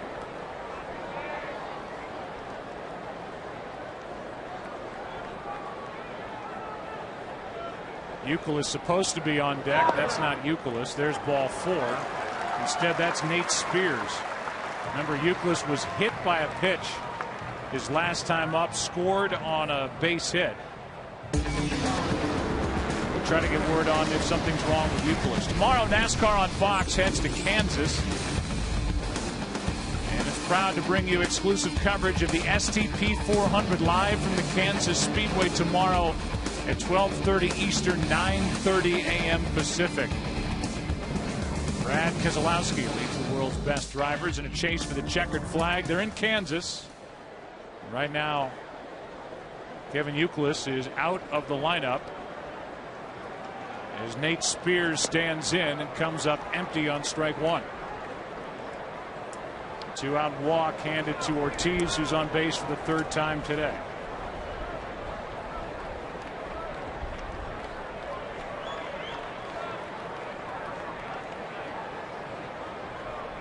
Here's the next to Spears. A strike. Nate to right is a guy who called up, bounce around. He can play all over the outfield and some on the infield.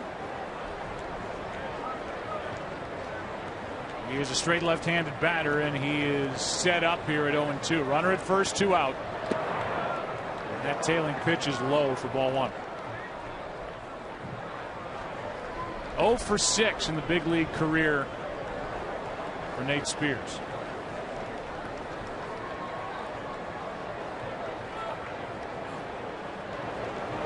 Swing and a miss on a pitch in the dirt, and that will end the inning. It's the second strikeout for Phelps, and it sends us into the 5th. And the Red Sox have had fun swinging the bats here today. Hits all over the place. In fact, 10 on the afternoon, and they lead the Yankees 7-0 after 4.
Back to work is Felix Doubront, the left-hander, leading 7-0. Andrew Jones takes high, ball 1 underway in the 5th.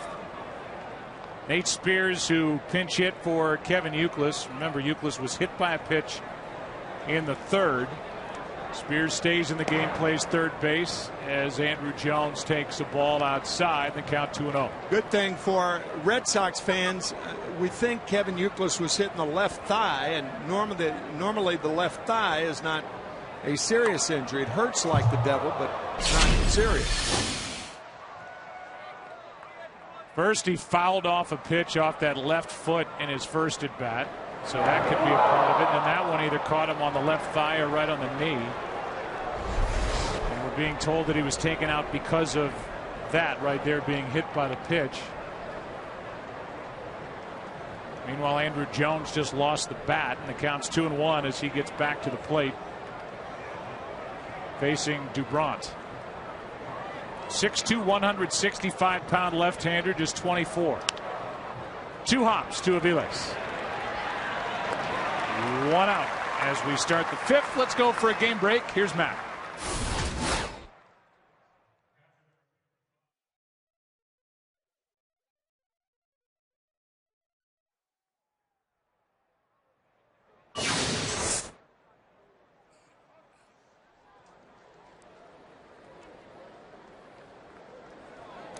All right, Matt, thanks.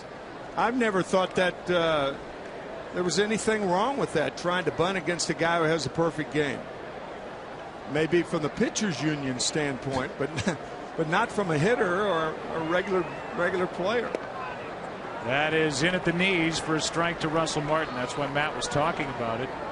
Trying to get that first hit, trying to bunt. Didn't work, and the no-hit bid continues. Breaking ball goes around the plate, and the count 1-1. Martin struck out his first time.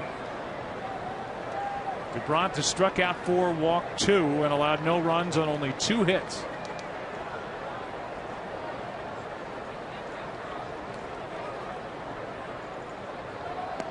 Pulled the string on that pitch. Martin out in front of it, now backed up 1-2. Yeah, that's that changeup that Bobby Valentine was talking about before the game.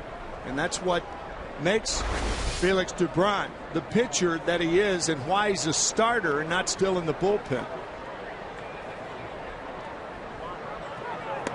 Fastball for strike 3. And strikeout number 5 for Felix DeBrant. Boy, those are 2 tough pitches in a row. The changeup and then the tailing fastball away for his 5th strikeout. So he has looked terrific as Eduardo Nunez walks in.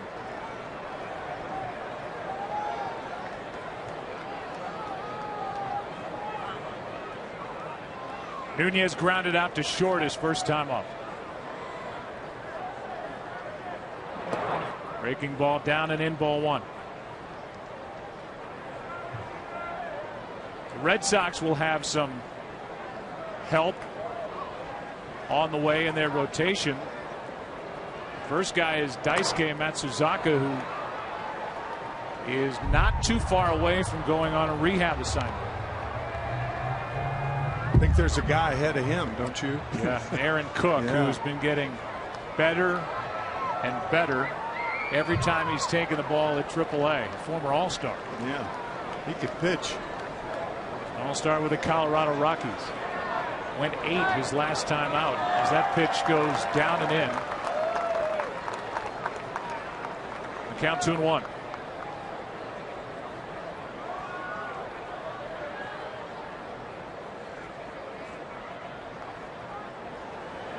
That's ball 3.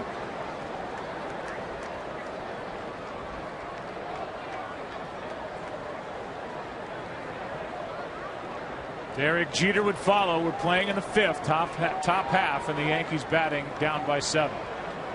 3-1. Full count. A dangerous foul ball into the seats.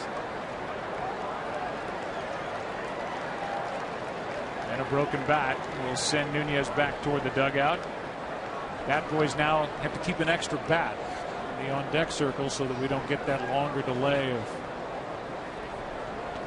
going back to the bat rack and finding the next wonder ball. That's a common sense change in the game.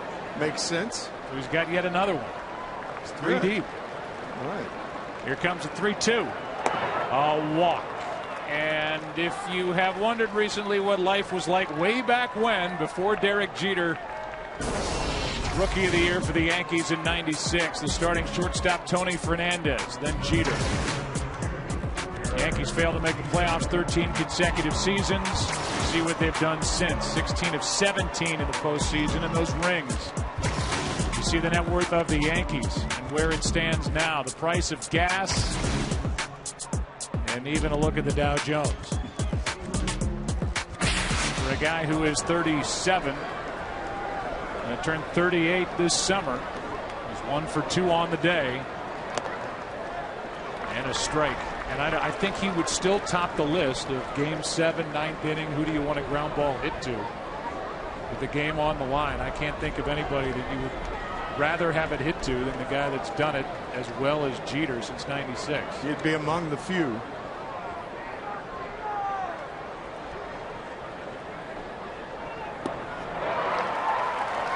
Good pitch from DeBrant. And the count 0-2.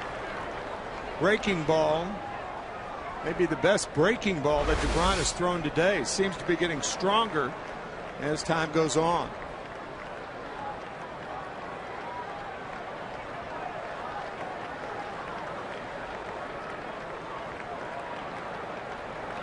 One strikeout in this inning so far, 5 on the day for Dubron, and Jeter stays up there. You know, that's one expression in baseball that's almost lost now with pitch counts. Starting pitchers don't have a chance to get stronger during a game because with the pitch counts, they're taken out of the game before they can get stronger. You believe they get stronger? Well, there are some, absolutely. Different days, guys feel differently from one start to the other. That's why with that pitch count, it's a broad guideline, and that's all. Jeter lays off the delivery outside.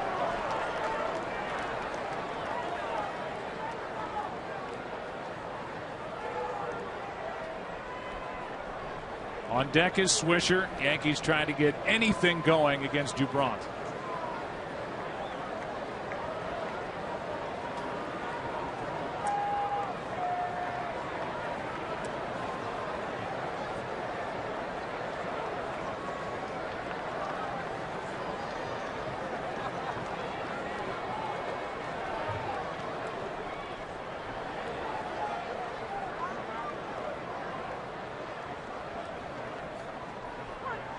Jeter grounds one up the middle. That's a base hit. Nunez will take the turn and go to third. It's first and third with 2 out. A walk and a hit. Jeter's 2 for 3. Derek, a big 2-out hit. By the way, we thought we would whimsically show you, some of you folks may have never seen, a clicker that pitching coaches use during a game. Well, that was a clicker. I had a retired pitching coach tell me this spring. Well, I'll tell you who it was. It was Dick Pohl. He told me, he said, you know you're finished as a pitching coach when you throw the clicker against the wall and it doesn't break. Well, a lot of them are ex-pitchers that have had like Tommy John surgery. Yeah, well, I mean, the point is that he said, you know, they're about half and half. Some pitchers, some pitching coaches like the clicker, and a lot of them abhor that thing. First and third with 2 out. Nick Swisher at the plate. Strike one. You can pretty much find the pitch count in any ballpark. Yeah, that's true. You don't need a clicker you really anymore. don't need it. No.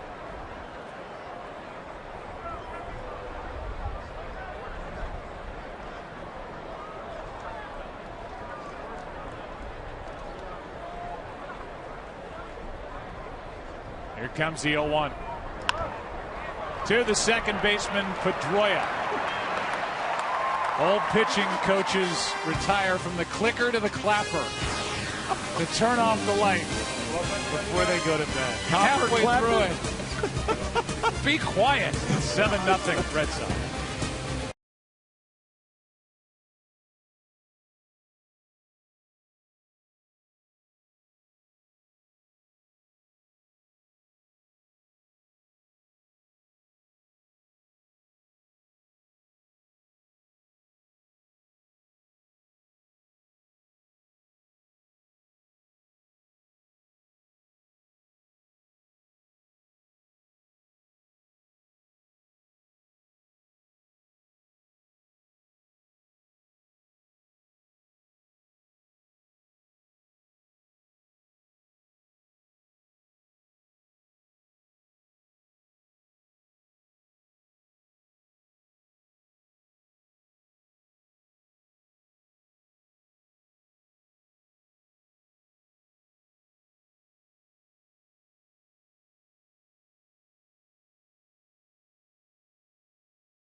By Chevrolet, proud to support youth baseball in cities and towns across the country. All the great work they do as we welcome you back to Fenway Park. We move into the bottom of the fifth. Bottom three in the order will bat for Boston. Saltalamacchia first up. He's 1 for 2. Takes a strike over the outside corner. Jared's average 129 here at the start of the year. Kelly Shopik is the other catcher on the roster for Bobby Valentine as strike 2 comes in from David Phelps. He was struck out 2, allowed 2 hits, walked 1. He's allowed 1 run. Fly ball into center. Back is Granderson, well hit, and this ball's off the wall. Saltalamacchia has got a double to start the 5th inning for Boston as he rockets one off the wall 420 feet away.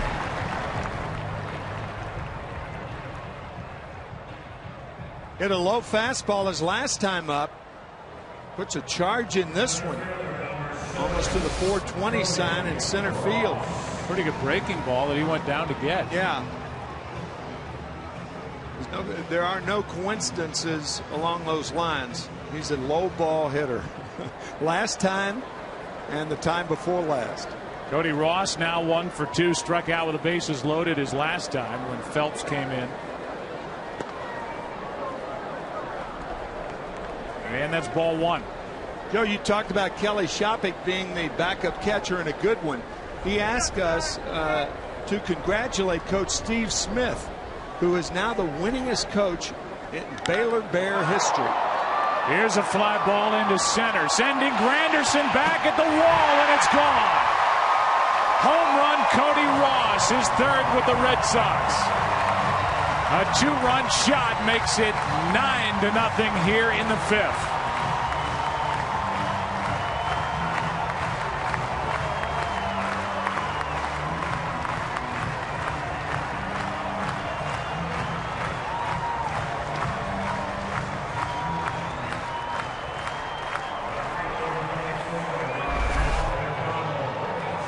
Speaking of low breaking balls, that's a slider in the middle of the plate.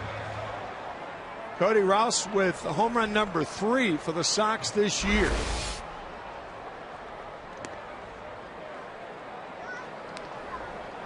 You referenced earlier the perfect game by Umber, and that's what it is, a perfect game. I said no hitter, but you're right, and he is through 7 innings, I'm told, as McDonald flies one into right. This ball back at the track. Swisher hauls it in, and we'll go for an update, game break, see what's going on with the Mariners.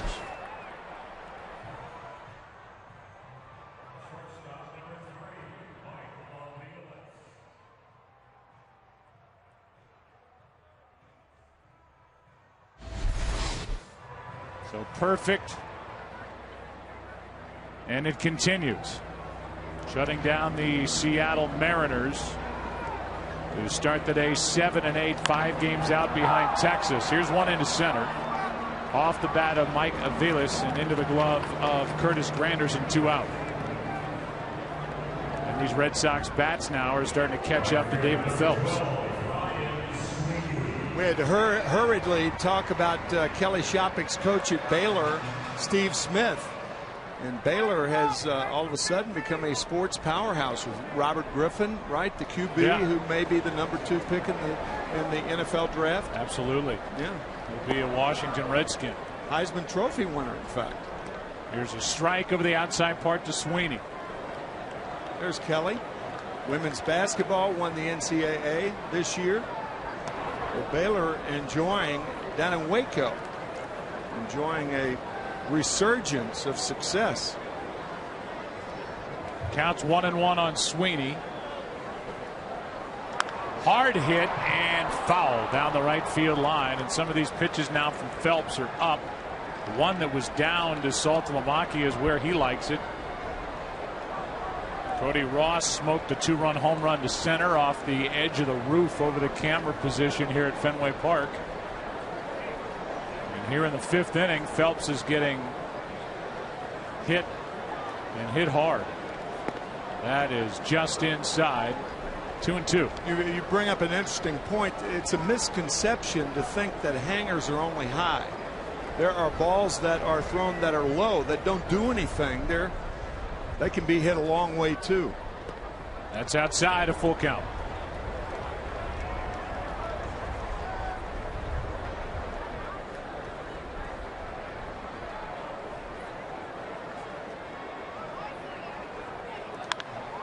That's in the air to right center field. Back is Swisher in front of the track to end the inning. Loud outs and 2 more runs and a home run by Cody Ross to straightaway center. Number 7 took it from 7-0 to 9-0 as we played 5 at Fenway Park.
Of memory.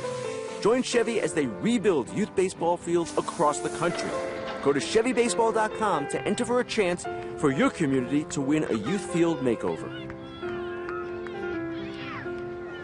That's worth a visit, ChevyBaseball.com. As we move into the 6th inning, heart of the order for the Yankees now down 9-0 is Dubrandt,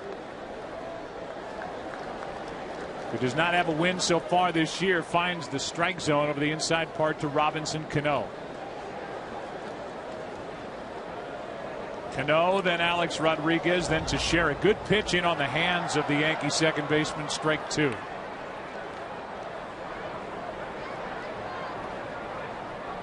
Red Sox have scored in every inning but the 4th.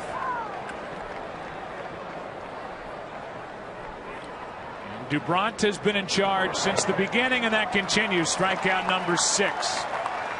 And 1 out here in the 6th, and it's our Jeep game summary. In yesterday's game, 1 for 10 with the Red Sox with runners in scoring position. 7 for 11 today. Freddie Garcia, 5th start of his career under 2 innings. He went an inning and 2/3, and the Red Sox have been hitting and hitting for extra bases. As Rodriguez steps in, 0 for 2. And still looking for his first hit against a left-hander this season, takes a strike.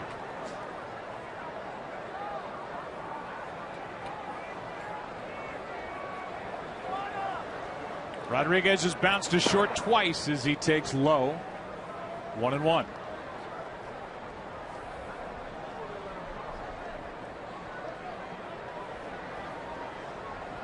Dubrandt, who was primarily a starter in the minor leagues, only 3 appearances out of the bullpen.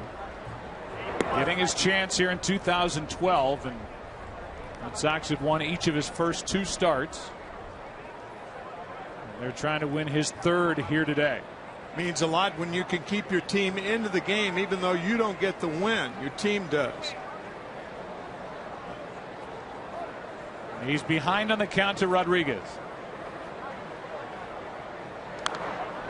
Had him reaching for it, and the count 2-2.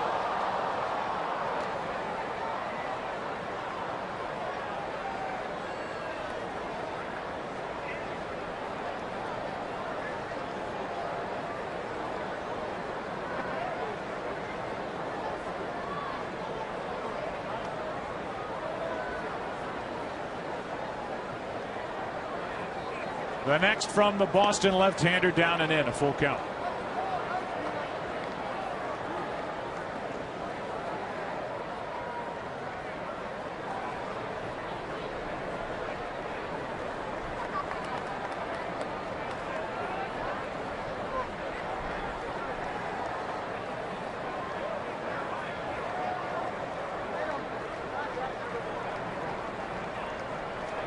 A strikeout for out number 2, and 7 on the day as Rodriguez chased it.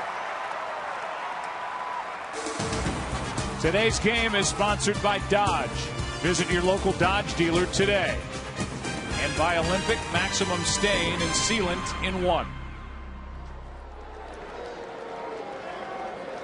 About a 7 strikeout day for Dubront.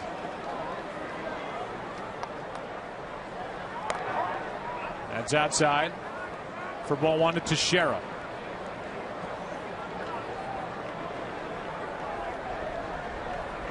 Rodriguez with 2 ground outs, a strikeout. 1 ball, 1 strike. Let's go for a quick game break. Here's Matt.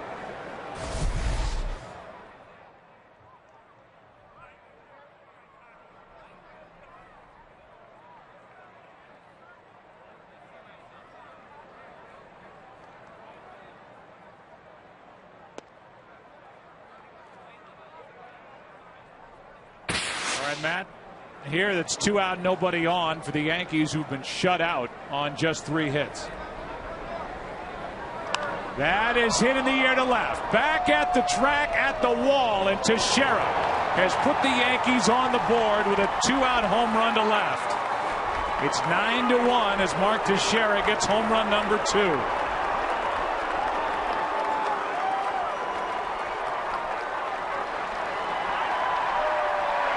And that souvenir is thrown back from the fans on top of the green monster and left. Check out Mark Teixeira's eyes.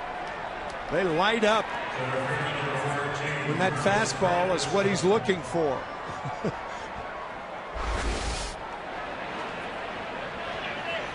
And up into the seats in left. And now with 2 out, nobody on, Granderson pops it up. Good pitch in on his hand, so Dubront comes right back after the home run, gets the pop-up, and sends it into the bottom of the 6th inning. It's now 9-1 here at Fenway. Red Sox on top.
A quick game break, Matt.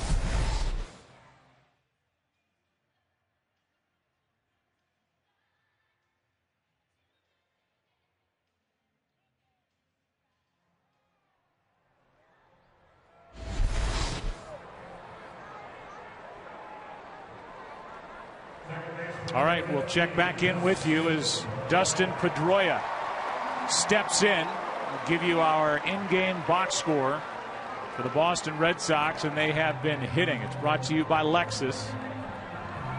And there are the numbers. Aviles with a couple of hits. Home run, a 2-run shot by Cody Ross, but a lot of extra base hits, doubles up and down. And that's what the Red Sox have been dealing with. Yesterday and today is kind of a snapshot of what they've done all year. An inconsistent offense, 3 runs or less in 8 of 13 games. Padilla gets loose.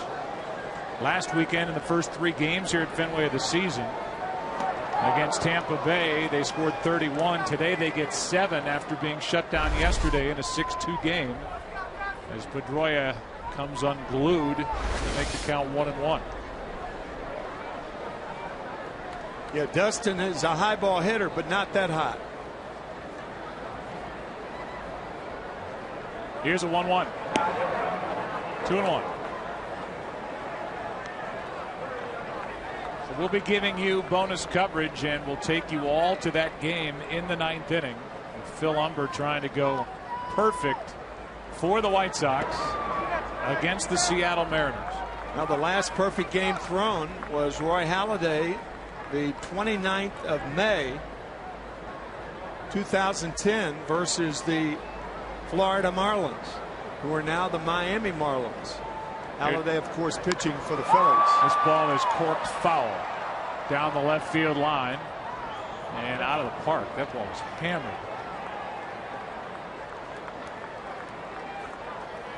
A couple of decades ago, if you said a ball was corked foul, they'd look at it. They'd look at the bat, right? Absolutely.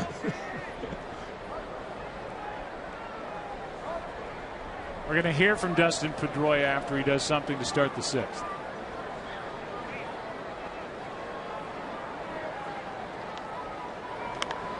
Fouls it away off to the right. David Ortiz was quoted in the paper saying, you know, you can talk about potential and all the guys we have, and it's going to come together, but eventually it's got to come together. You have to get there. And after that 2-10 start last year, a 4-9 beginning this season, some of these vets are getting tired of that, which includes Pedroia, who grounds one into center for a base hit. Here is Pedroia rounding first, going back, and here are his thoughts on the Red Sox start in 2012. It's early, but I mean, we have to have that sense of urgency of playing the game right and winning ball games. You know, the teams in our division, they're not going to get any worse. They're not going to lose any games. You know, it's a tough division, and we don't want to dig ourselves in a hole like we did last year and even in 2010. I think we started out 4-9 that year as well. So, you know, we need to play better. We need to swing the bats better, pitch better, and play some better defense because, you know, right now he's right. We need to do something. We need to do something different. Here is a foul back to the screen by Adrian Gonzalez, who's 1 for 3 on the day against the Yankees. Not only does Dustin Pedroia follow the Red Sox, of course, he follows baseball, and he particularly follows the Los Angeles Dodgers because his best friend, Andre Ethier, is second in the National League in RBIs with 19. How about Matt Kemp and Andre Ethier? My gosh. Well, I think to this point, all anybody's done outside of Dodger fans is pay attention to the Dodger ownership situation. Yeah. But what's going on the field is really what's impressive. With an 11-3 start, Kemp and Ethier with a combined 12 home runs and 39 RBIs.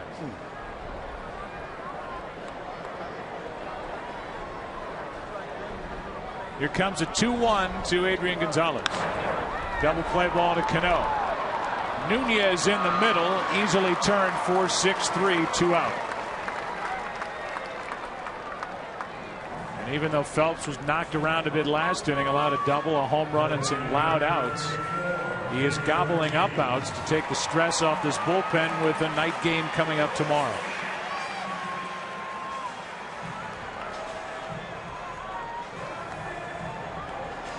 This is a Yankee team that won't have any more days off until the 26th of April.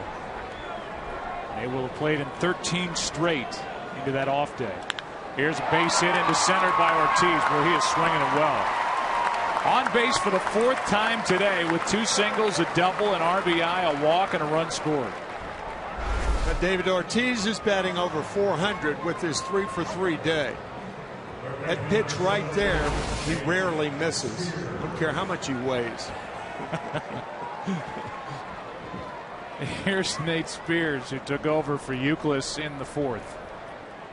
No further word on Youkilis, who left after being hit by a pitch in the 3rd. Just above the left knee. That's ball 1 inside. Youkilis, who last year battled a bad back, hip problems, a sports hernia. A career low 258. Is off to a slow start. 1-0. Spears takes ball 2. And again, back to Youkilis being hit in the 3rd inning. And that left thigh just above the knee.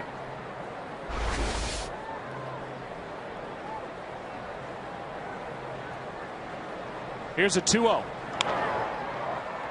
Ground ball to the first baseman, Teixeira. And as we go to the 7th at Fenway Park, we will take our broadcast of Matt Vasgersian as we continue to update Phil Humber, the White Sox, and the Mariners.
Well, you might have noticed a score change here in Fenway Park while we watched all of that in Seattle. This game has changed dramatically. Moments after the perfect game was finished by Philip Humber, a grand slam was hit by Nick Swisher over the wall as Vicente Padilla gave it up, and it got over the wall in left center field. That was followed by a double by Robinson Cano. Padilla taken out. Matt Albers comes in. And now, as Alex Rodriguez was at the plate, he hit a ball to the left of Aviles, who kicked it for an error. And in one swing, this could be a one-run game. The batter is Teixeira, first and third, one out. Ball one down and in this bullpen, which has been anything but good for the Red Sox, now will be tested. We're only in the seventh inning. A 9-5 game, first and third, one out. There are 4 runs home on the grand slam by Swisher, giving him 18 RBIs on the season. Now Teixeira, first and third, one out. Out in front of that pitch as Albers fooled him. And the count 1-1. That's the best pitch made in the inning, as Franklin Morales is now warming for the Red Sox. Take you through this inning when we get a moment. Here's a 1-1. Strike two. After Andrew Jones led off and struck out, Russell Martin got a base hit. Nunez got a hit. Derek Jeter drew a walk to load the bases, and Nick Swisher went deep. Robinson Cano, after a meeting on the mound with Bob McClure, the pitching coach, hit a double off the wall in left center. Pitching change. The error on the ball hit by Rodriguez. And now the 1-2 pitch to Teixeira is just inside. As we were coming back, here's the error. Aviles to his left. His second error of the season. And it brings in Teixeira, who with one swing, and he's homered today, could make this a one-run game.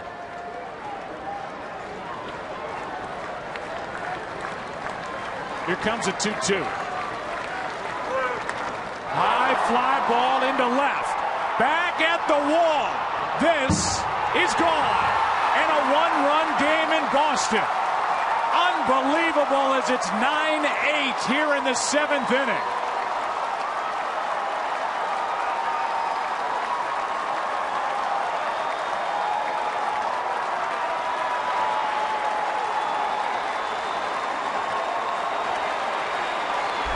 This was a 9-0 game, and with this swing, getting it over the wall, the monster in left, it's 9-8.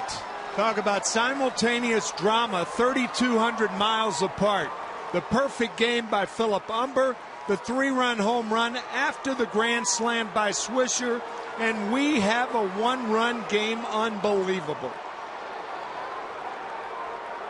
The reaction by Bobby Valentine, who then moments later went out to take the ball from Matt Albers. Morales is coming in. Granderson is coming up, the 9th man to bat in the inning. From a perfect game in Seattle to mayhem here at Fenway.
runs on the day and a 9-8 Red Sox lead. It was 9-0 after 5. Yankees have scored the last 8 runs. And we welcome those of you who have been watching the perfect game in Seattle. This game was just rolling along and was a yawner for a while with the scoreboard reading 9-0, and now bang, a run in the 6th, 7 in the 7th. An error led to 1 run in this inning. But the Yankees have hit 2 home runs in this inning alone.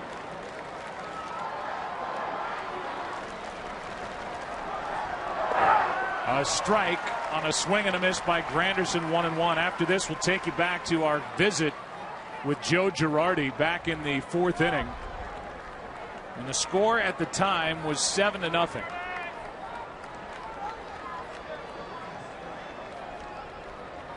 Here is a 1-1. That is ripped into right, and the tying run is on here with 1 out. Our question at the time to Joe Girardi.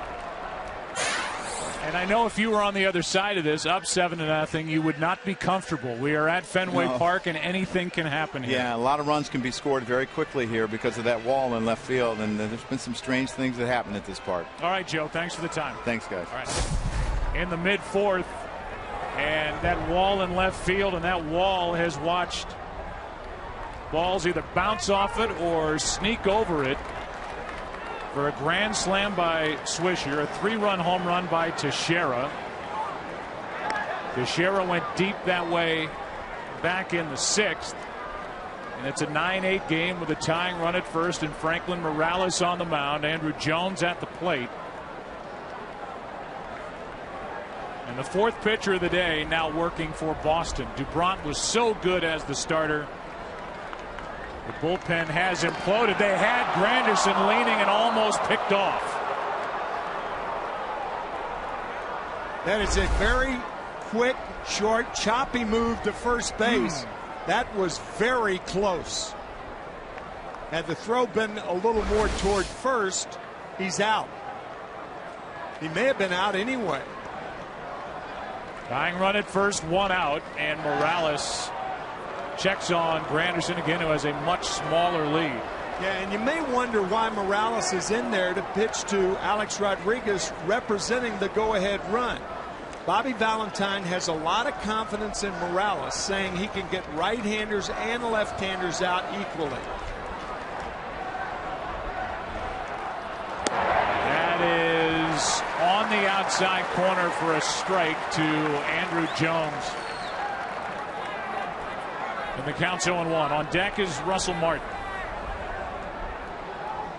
Jones with tremendous pull power. The Red Sox will try to stay away from him in this spot. In at the knees, strike 2, and Jones didn't like that call.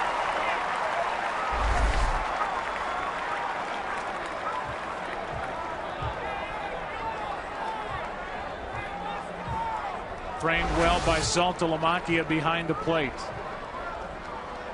The intensity has been ratcheted up here at Fenway Park. The 0-2.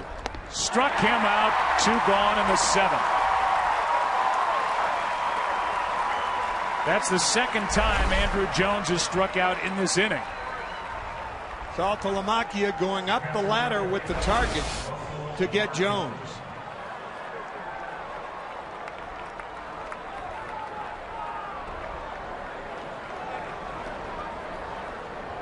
Russell Martin now. He has singled 1 for 3. That was against Dubron, who went 6 innings. Allowed 1 run on 4 hits, struck out 7, walked 3. But this is a game again as Russell Martin swings over the top of that pitch, strike 1. The Red Sox will have to go back to work, and in the bottom of this 7th, we'll have the bottom 3 in their lineup. Saltalamacchia, Ross, and Darnell McDonald. Soriano getting loose for the Yankees in their pen. Good breaking ball, strike 2. That's 5 straight strikes from Morales. 3 to Jones, 2 to Martin.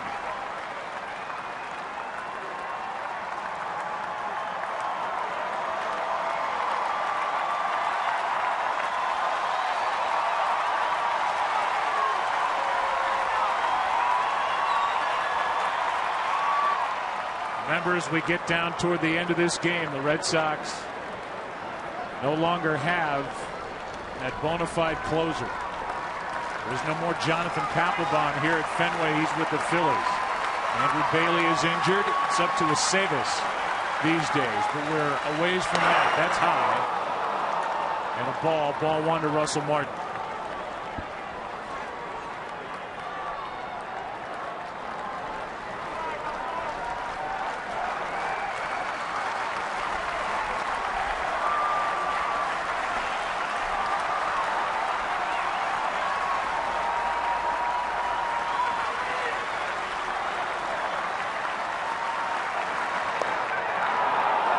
Did well to lay off that pitch down and away, and the count evens at 2.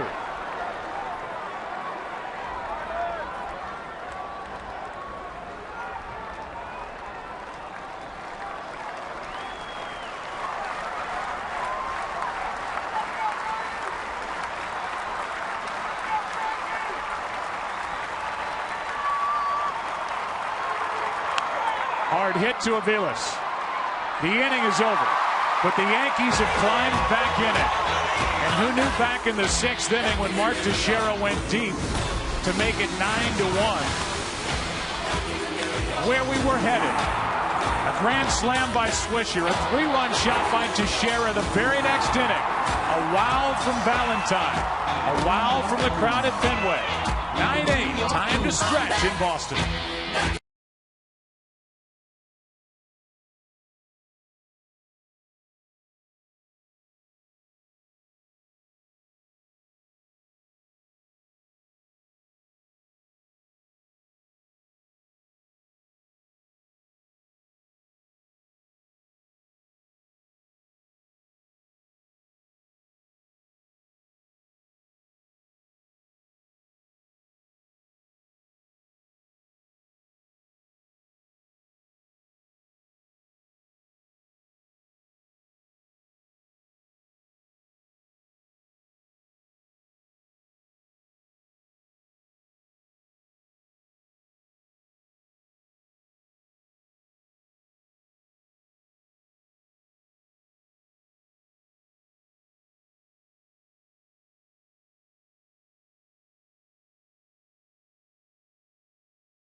Foolproof stat. We take you back to the opening game at Fenway Park, April 20th, 1912. Red Sox defeat the New York Highlanders. They became the Yankees the following season. A 7-6 game in 11. Charlie Hall was the winner. Tris Speaker got the game-winning hit with 2 out. Just as the Red Sox can count on Fenway Park, you can count on Just for Men Auto Stop for foolproof results. Here's Rafael Soriano into the game as we go to the bottom of the 7th inning. It's now 9-8. Boston on top, and there are the numbers for Soriano this season. 45 saves 2 seasons ago to lead the American League in saves. He's been dealing with a cracked nail, a finger in his pitching hand. And he is into the bottom 3 of this Red Sox lineup. Saltalamacchia has had a nice game, 2 for 3. Trying to get something restarted for the Red Sox, who have to go back to work now, leading by just 1. The Yankees in the 8th will have Nunez, their number 9 hitter. Jeter and Swisher if anybody gets on Cano. That took the mask and helmet off the face and head of Russell Martin. Still 1-2.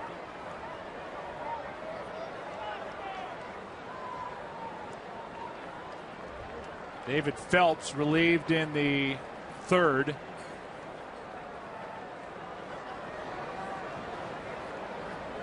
And got the game into the seventh. The 2 runs he gave up in the bottom of the 5th inning on a 2-run home run by Cody Ross. The difference in the game now.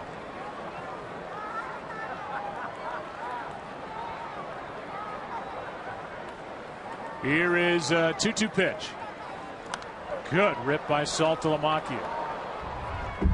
Joe, remembering our meeting with Joe Girardi before the game, we asked him if everybody was available in the bullpen tonight. He said, not David Robertson.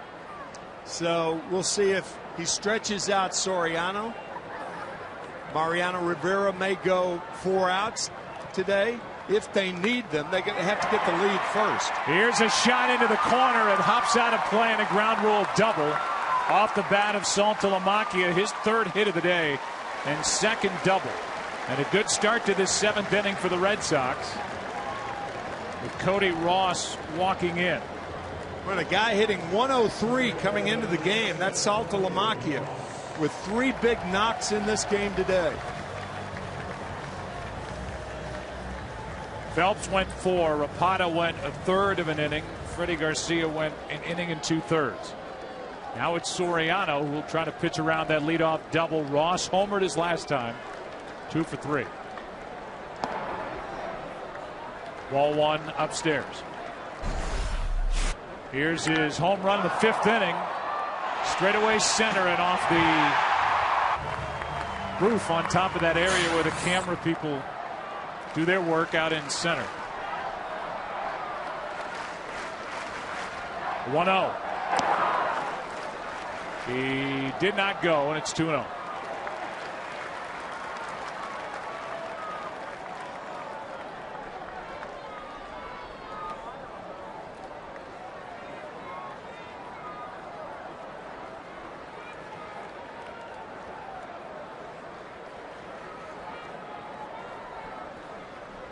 Cody Ross, a postseason hero for the Giants.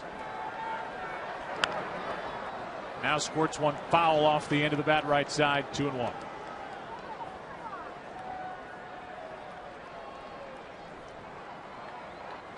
We remind you about Fan Cave and what's going on in New York City.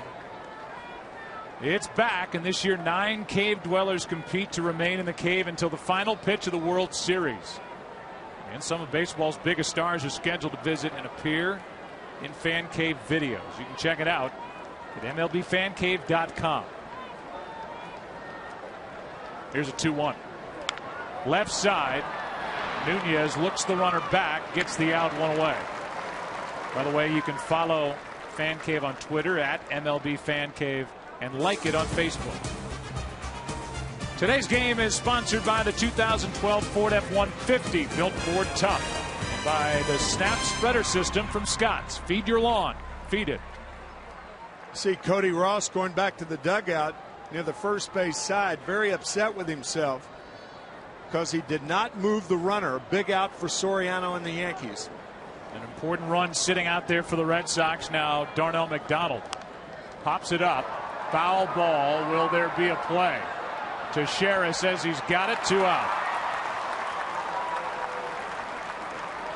And it's up to Mike Aviles, the shortstop, to see if the Red Sox can do something with that leadoff double by Saltalamacchia.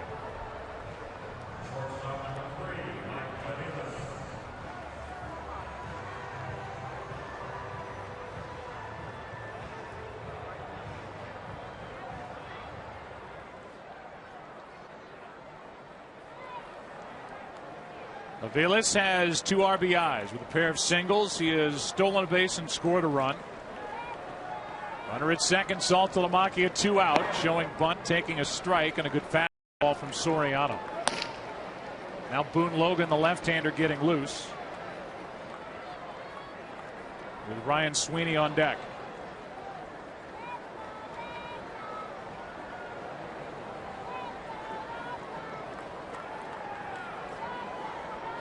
Runner at second, 2 out, and strike 2. Fastball by the bat of Aviles, 0-2. Again, Nunez, Jeter, and Swisher coming up for the Yankees in the 8th. And it appears they'll be dealing with Franklin Morales, the left-hander. No action at the moment for Bobby Valentine in his Red Sox bullpen. Here comes an 0-2. Fastball misses, ball 1.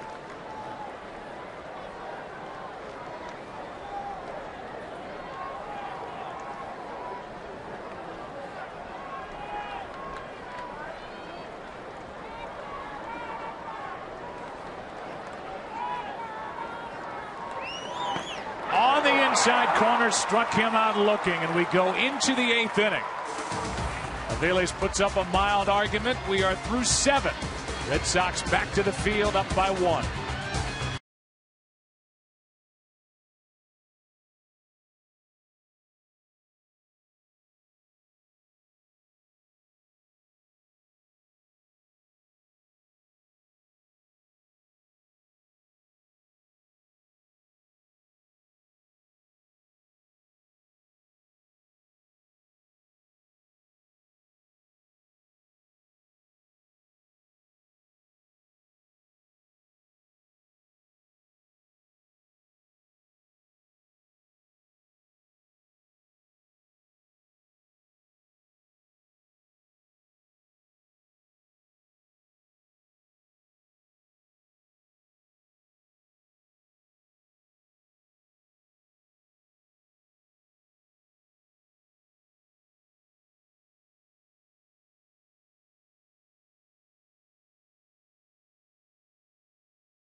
Order in the 7th.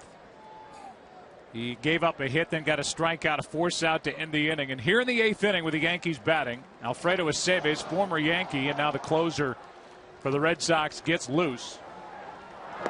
Eduardo Nunez takes a breaking ball for a strike, and that pitch has been working for Morales since he came in relief of Matt Albers. That's the equalizer to right-handed batters that Franklin has. It's Nunez now, Jeter on deck, and then Swisher. Base hit into left field. And the tying run is on again as Nunez hits a rocket into left. On base for the 3rd straight time. Here is the Mazda moment of the day, and the big story around baseball, certainly the perfect game put together by Phil Humber. The 21st perfect game in Major League Baseball history. Philip Humber was better today. Mazda better. Just like last year's World Series, you think things are going to be routine, and then all of a sudden, boom. And as we said, 3,200 miles away. A perfect game in Seattle. And about 2 seconds after that, as Joe said, the grand slam home run by Nick Swisher. Later on in the inning, a 3-run home run by Mark Teixeira. And here comes Bobby Valentine again. What a remarkable game this is. Yeah, and if you saw that last line, Phil Humber is the 7th ex-Met to throw a no-hitter. Isn't that something? Mets still don't have one. No. Here comes Aceves. 9-8. Runner at first, nobody out. We are in the 8th.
Out from behind the right field wall for the Red Sox. The bullpen today has not been good. Padilla, the first one out there. Albers, Morales, a couple of hits, no runs yet.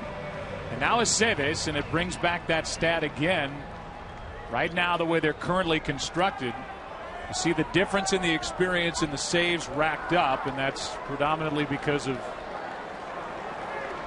the closer for the Yankees, Rivera and Soriano. Meanwhile, Aceves just winged one over to first base. And time was out. I don't know what he was doing there, but here's a guy who is 22-2, Aceves, in his career coming out of the bullpen, record-wise. Tying run is at first. Jeter at the plate. Jeter has been on base 3 times today with 2 hits, a walk, a run scored.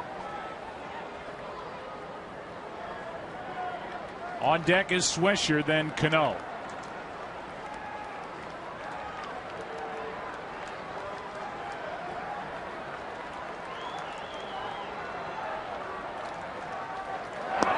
Former Yankee deals low. If Aceves gets the save today, it will be some kind of save.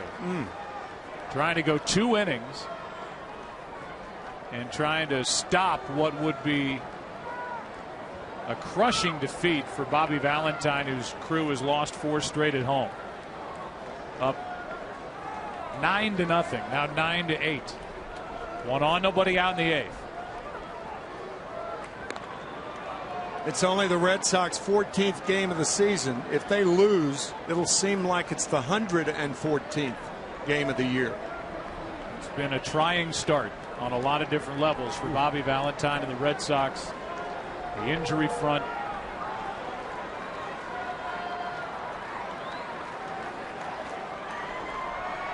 Aceves ready with another. Instead, he checks on Nunez, who has stolen 2 on the young season, not been caught. Yeah, there are a lot of ways Joe Girardi can go here. It's a 1-run ball game, of course. Nunez very fast.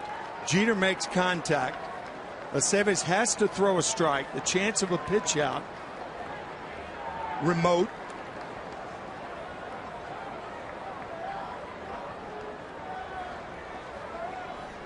Nunez with a big lead. That pitch is outside, 2-0.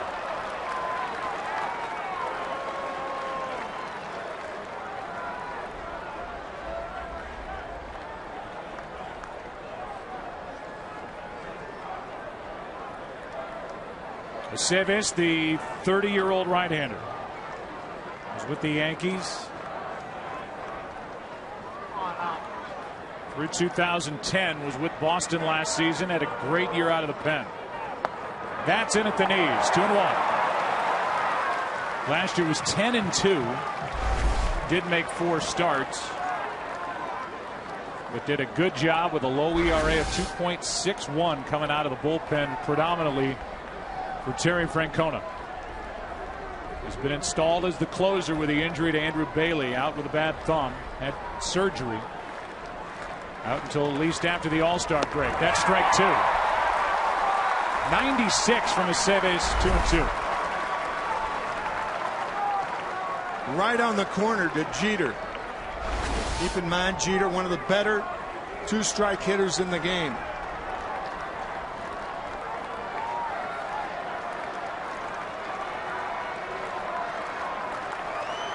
Tying run, Nunez at first, nobody out.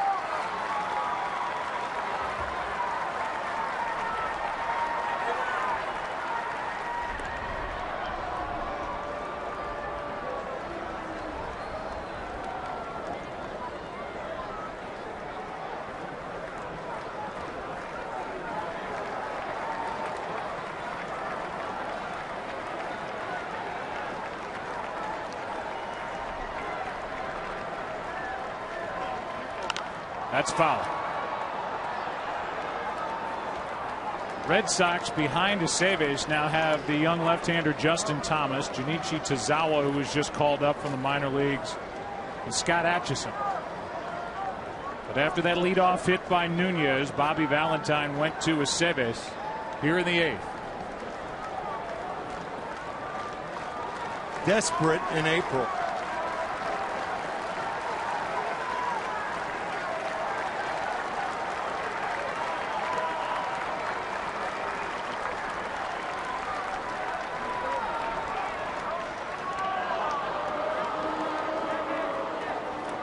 A lot of attention paid to Nunez at first.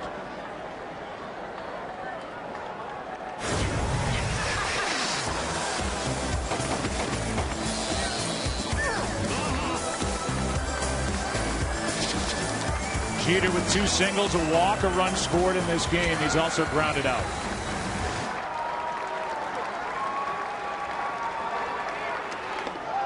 Just inside a full count.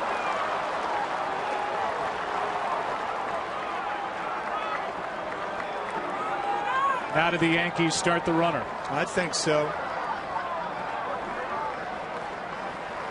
Not only does Nunez have good speed, you've got to make sure he pitches, however. He has good speed. Jeter, one of the great contact hitters in the game.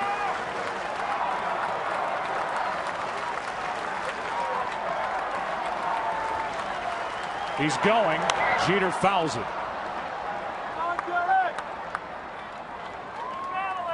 That's kind of a no-brainer whether to send him or not, particularly with Jeter up there. But if you're Aceves, a couple of tosses to first base might be a good idea. If you're Nunez, on the other hand, you've got to make sure he goes home.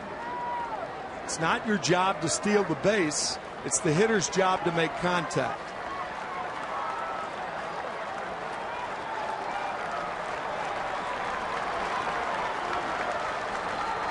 Going again on ball 4 inside.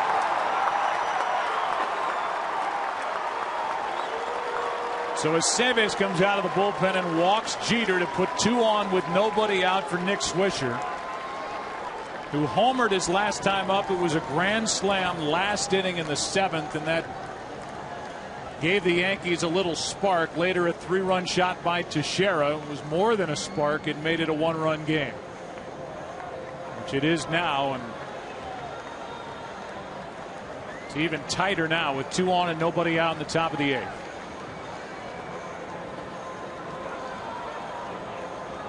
Last time the Yankees came back with 9 or more runs against Boston was '87. Down 9-0, 1 in 10, 12-11.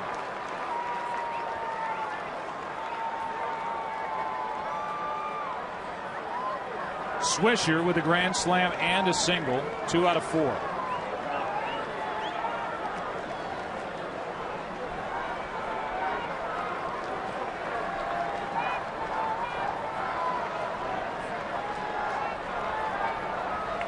Time called at the plate as Aceves stared in to get his sign.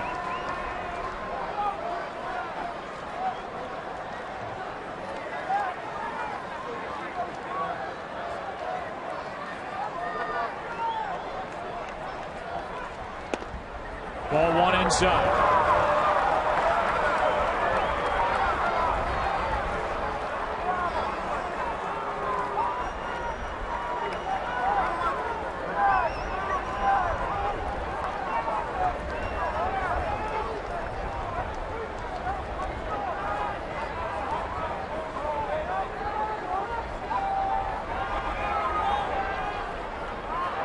A 1-0 pitch is swung on and missed. Meanwhile, the shortstop Aviles was in behind the runner at second and out of position. And Aceves didn't step off. Aviles broke behind Eduardo Nunez at second base. Aceves came home. A little trickling ground ball through the left side would have been exactly that, through the left side.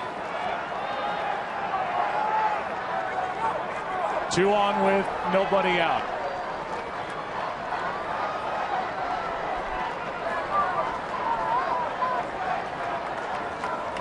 A quick shot of Ben Cherington, the first-year general manager. Been a lot to handle in this first month of the regular season. That's on the corner, and that's strike 2. Good fastball from Aceves. Right there.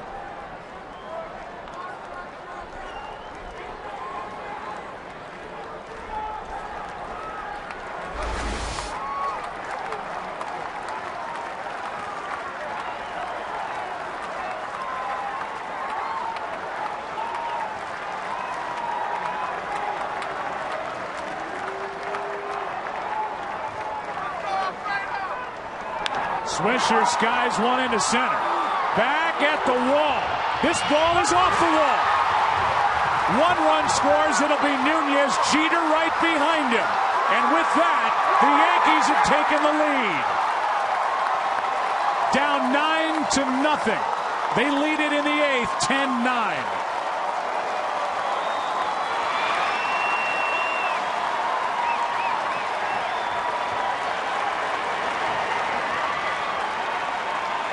Nunez came back to second base to tag up. Jeter had a better view, thought it was going to be off the wall, knew he had to get to second to score. Ross goes back off the wall. Fielded by Sweeney, but watch Nunez and Jeter converge at second. Jeter almost laps him. Nunez scores. There's actually a play at home plate, but Jeter beats it as the Yankees unbelievably take the lead. And it's Swisher who has driven in 6 in the last 2 innings. A career high in a ball game, and now the Boston Red Sox are trailing 10-9. And there's still nobody out.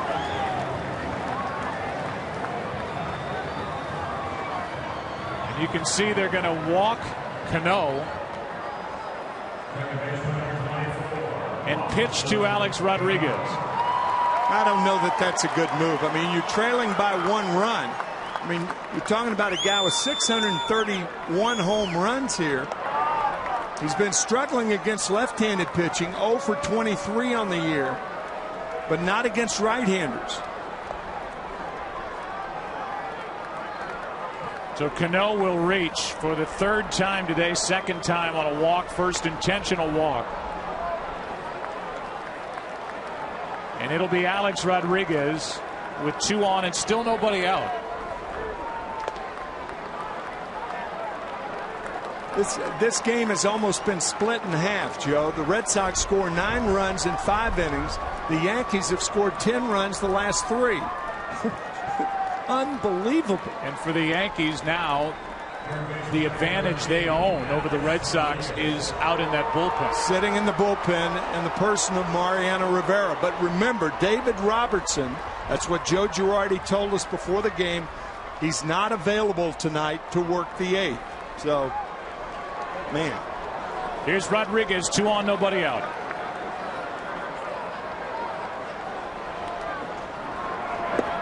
On the inside corner, strike 1. Rodriguez is hitless on the day. Did reach on an error by Aviles, the shortstop, last inning prior to the Teixeira 3-run home run. He's grounded out twice and struck out.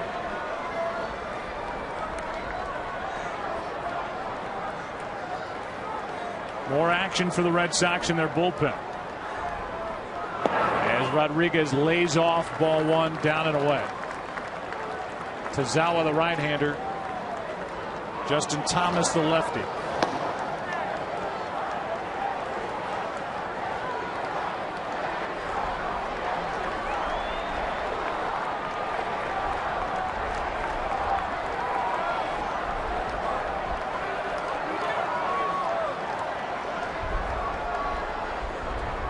Rodriguez waits for a 1-1 from Aceves. Good pitch in on his hand, strike 2.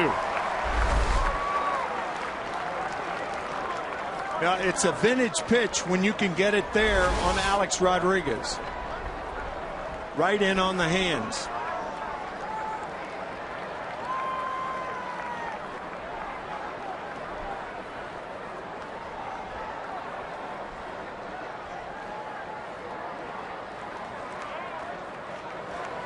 Aceves brings it.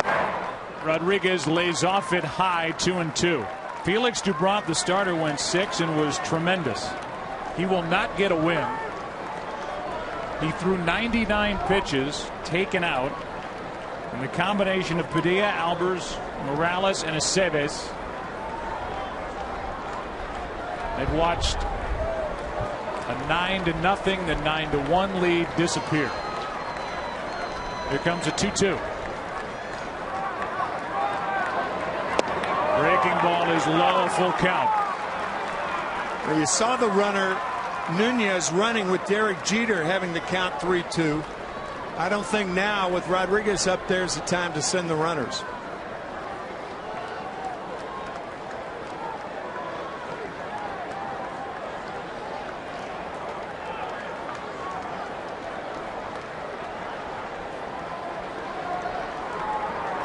Time called as Aceves steps off and Rodriguez steps out.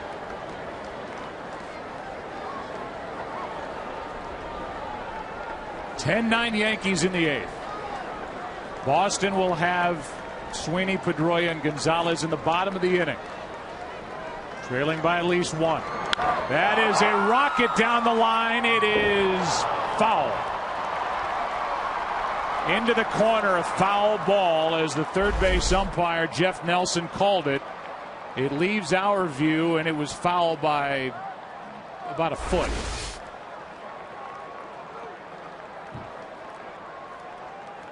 Aceves tried to come back inside to Rodriguez.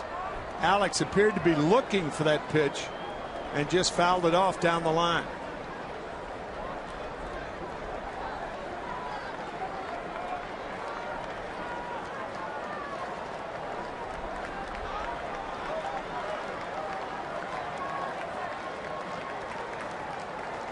Another 3-2 pitch to Alex Rodriguez with 2 on, nobody out, is up and away, and that'll load him up.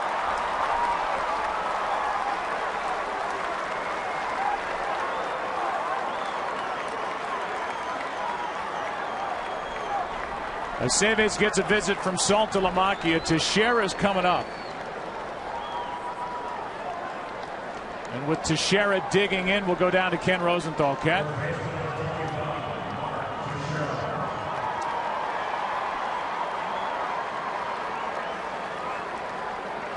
We'll go to Kenny after this first pitch. Bases loaded, nobody out.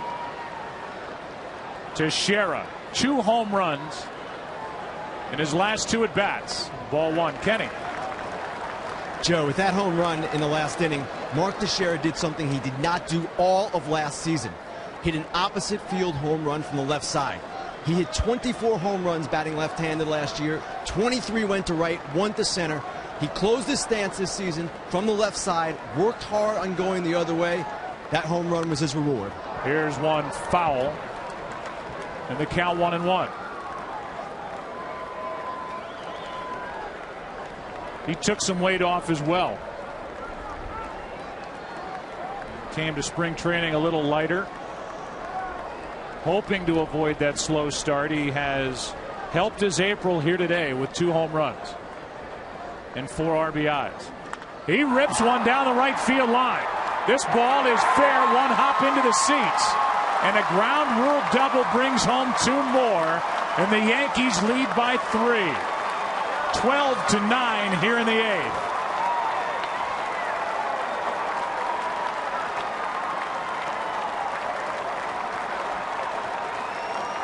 That's what hampers an inning when you walk a guy intentionally with nobody out and you don't have the lead, too. Bobby Valentine electing to walk Robinson Cano, and then you have the walk to the fat part of the lineup in Alex Rodriguez, and now Mark Teixeira doubles, and now things are more inclined to open up.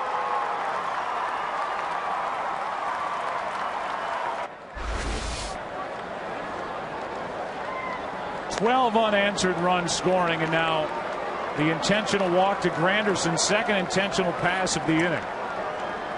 Remember, this started with a base hit by Eduardo Nunez into right. Aceves was brought in, and he can't get an out. No.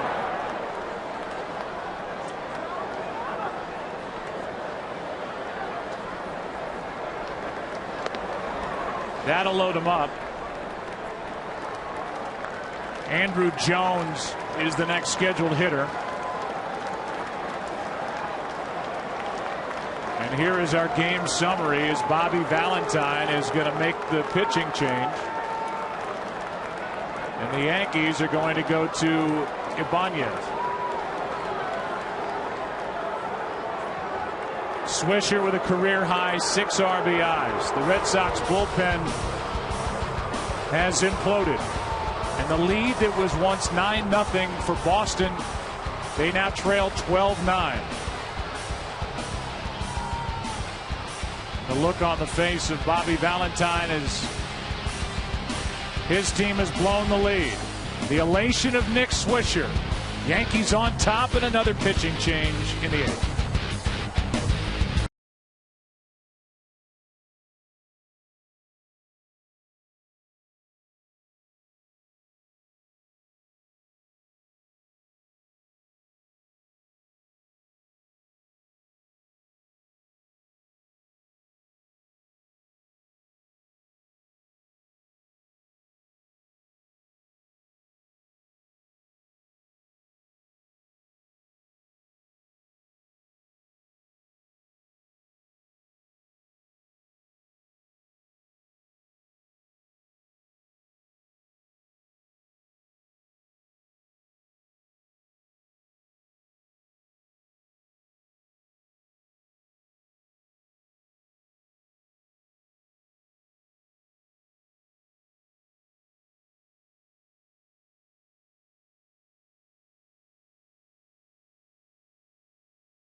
Valentine, who made the pitching change, heard this as he made his way to the dugout.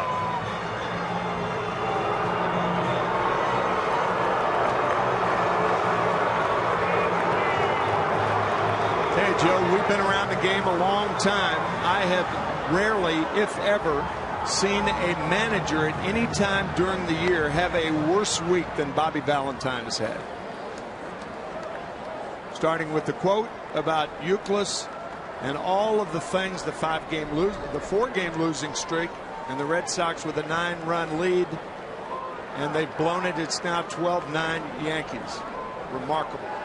Bases are loaded, nobody out, and Ibanez was announced as the pinch hitter, the left-handed batter, so the lefty Justin Thomas comes in.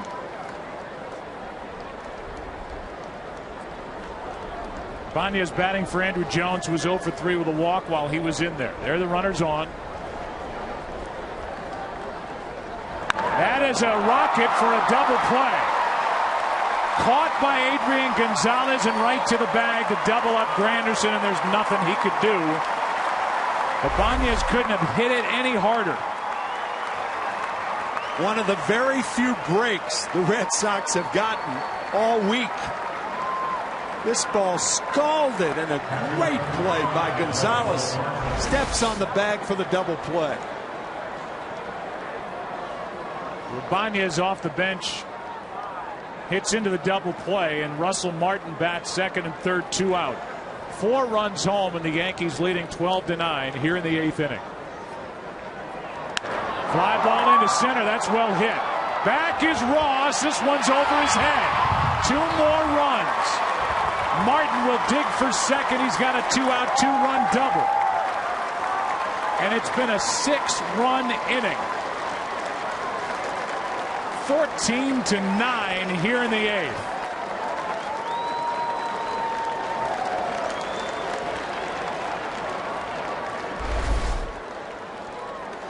Looking for the fastball. He gets it and drills it over the head of Cody Ross in center field.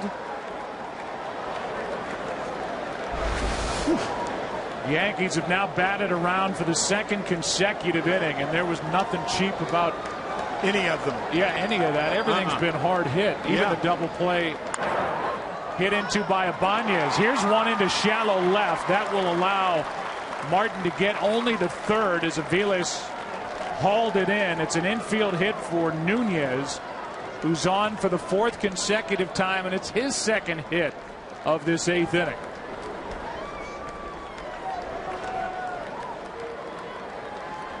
How about that?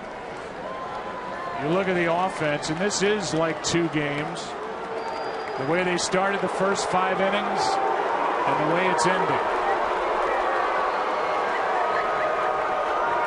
And with Jeter coming up,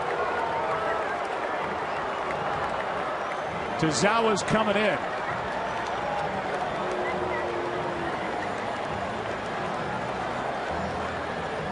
Ballpark's been around for 100+ years. This is one of the craziest days it's seen.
Runs in the last 2 innings, lead 14-9. And Bobby got that same response when he went to the dugout after making the pitching change, and a little tip of the cap on his way off as the crowd let him have it going to the dugout after taking out Justin Thomas. Well, you've got to defend yourself in some way.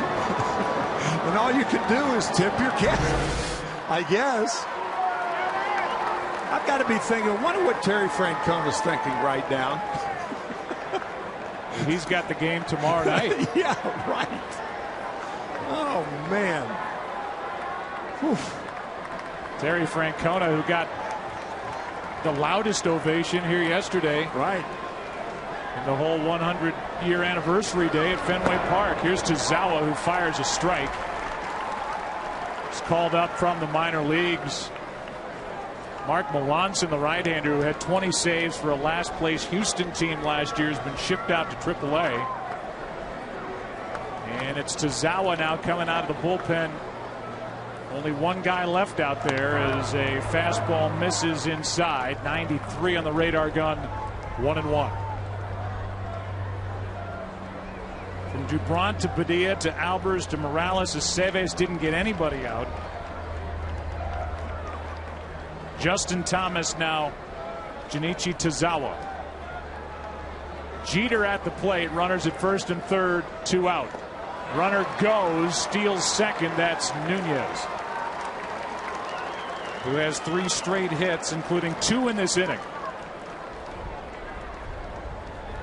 Tell you how crazy this game is. The 8th and 9th hitters of the Yankees in the last 2 innings are both 3 for 3. It is just keeps turning. Stunning. And with second and third, 2 out, a 1-2 pitch coming to Jeter. Fastball's low.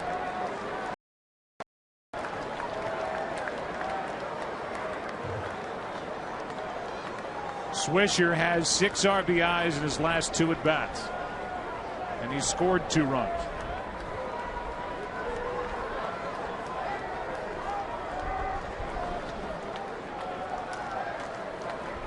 Here comes a 2-2 pitch to Derek Jeter, second and third, 2 out.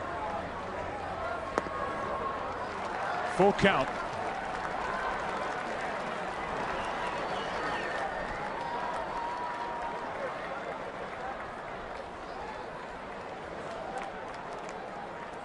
Jeter has walked his last 2 times to the plate. He has 2 singles. He's been on base 4 times today.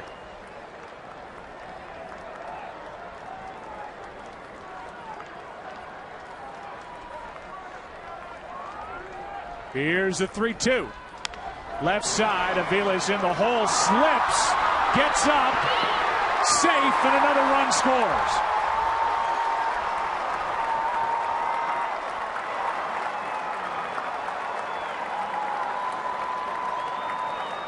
They're giving Jeter a hit as Aviles lost his footing, got up, and still almost got Jeter, who just beat the throw. Yeah, losing your footing is not a boot. Tozawa deserves a better fate. But the Yankees played another one. And they make it 15-9. 15 runs on 16 hits. And after getting 7 in the 7th, they've scored 7 in the 8th. Now it's Nick Swisher. 3-hit day, 6 RBIs, had a grand slam that really got this thing going in the 7th. And a strike hits the outside corner.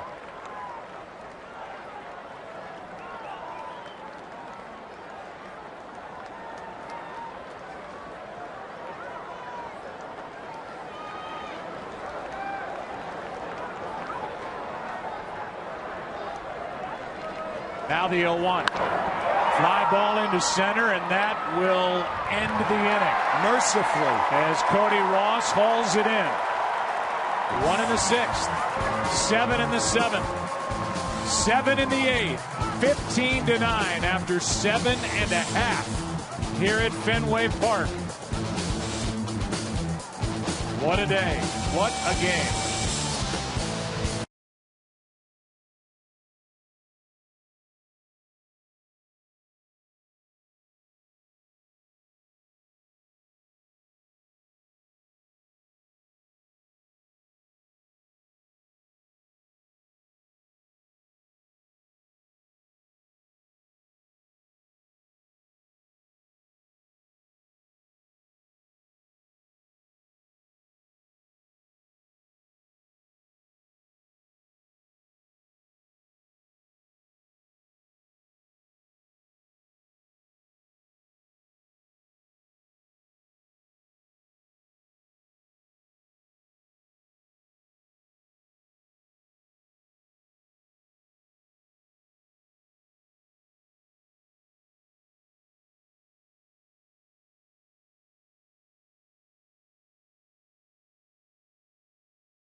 Bottom of the 8th inning. We heard from David Ortiz on our pregame show leading into the start of this game at straight up 4 o'clock. It is now just past 7:30, about 7:35, and into the game is Boone Logan. He will deal with Ryan Sweeney, then Dustin Pedroia, then Adrian Gonzalez. And the Yankees can flex their muscle in the bullpen, and the power they have down there with a hard-throwing lefty Boone Logan now. They still obviously have Mariano Rivera if they need to or want to go in that direction. But it is a 6-run game. The Yankees have scored 15 runs in their last 23 at-bats. There's Robertson on your left, obviously Rivera on the right as a 1-0 comes home from Boone Logan. Strike one on Sweeney, who had a double, a run scored, a sac fly. He's 1 for 3.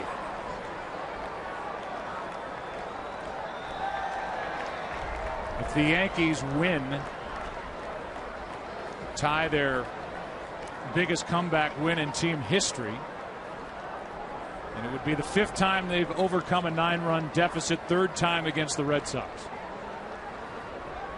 But Boston would like to do something about that in their last 2 cracks at the Yankee bullpen, as that one's inside 2-1.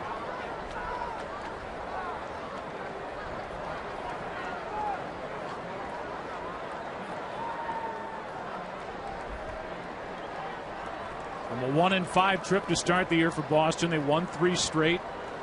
With that good start from Beckett. Now they've lost 4 straight at home and trailed today. That's off the end of the bat into left. And Ibanez goes to his right, makes the catch, 1 out. Today's game is sponsored by Lexus in their pursuit of perfection. And by the makers of Bayer Advanced Aspirin, the official pain reliever of MLB. By the way, Soriano, while he was in there, went 1 inning, allowed no runs, got around that leadoff double, his only hit, struck out 1.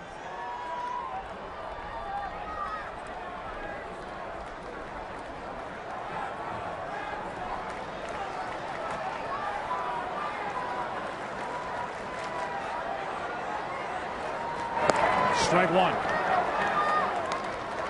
The Red Sox, this is their 14th game, and it will be the 4th time already they've allowed 10 or more runs in a ball game. But it wasn't the starting pitching today. Felix Doubront was outstanding. Threw 99 pitches, and then all heck broke loose when the bullpen started with Vicente Padilla. 2 quick strikes on Pedroia.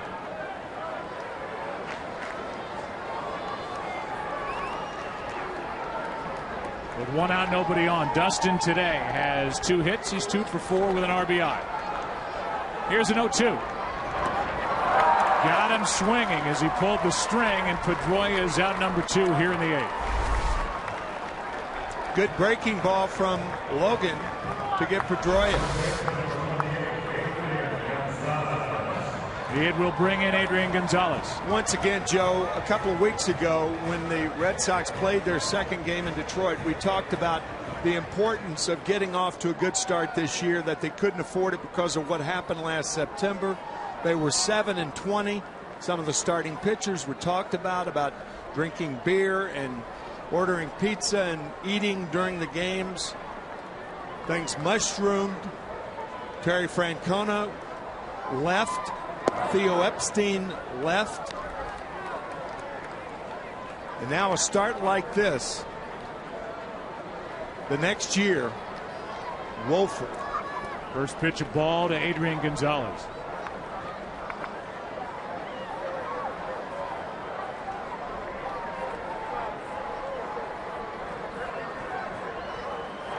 Fouled back, Ken Rosenthal. This has been some kind of start here for the Red Sox. Well, it's a really interesting dynamic here with Bobby Valentine and what's going on. We've heard, obviously, the crowd and their reaction today. But in the opinion of rival executives, Valentine was Larry Lucchino, the club president's attempt to reclaim power in the organization. And those executives believe that Lucchino and the Red Sox are not going to give up on Valentine very easily. And they also believe that Valentine is not about to resign from one of the most prestigious jobs in sports. So it's going to be really interesting to see how this plays out, as hostile as this crowd has become. Pitch is down and away, 2 balls and a strike.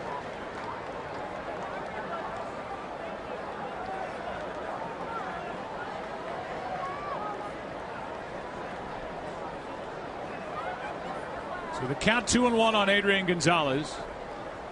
Boone Logan. As Gonzalez out in front of that pitch, it's 2-2.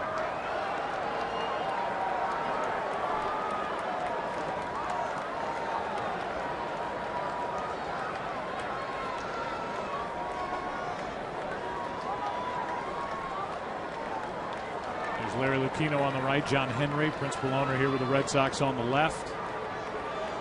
All the success under Francona, the World Championship in 2004, again in 2007, the meltdown at the end of last year. As Gonzalez out in front, pops it into shallow right. Swisher is there, and it is a 1-2-3 inning. We haven't had one of those in a while. As we go to the 9th, 15-9. Yankees on top here at Fenway.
We go into the 9th inning. Yankees will bat.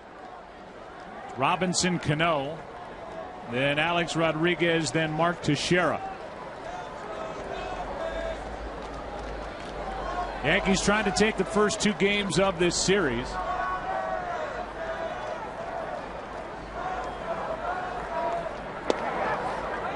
One here yesterday, 6-2, pounded out 5 home runs, and now Cody Epley, a right-hander.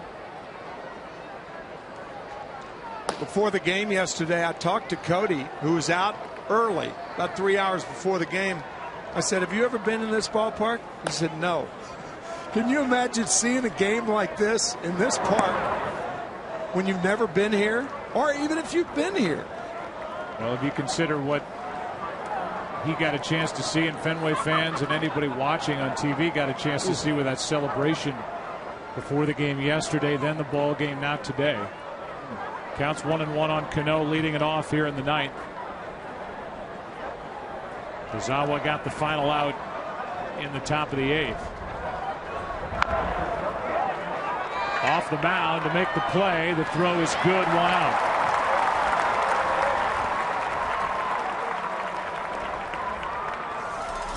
And we give you our Burger King smooth plays of the game. Mark Teixeira with 2 home runs.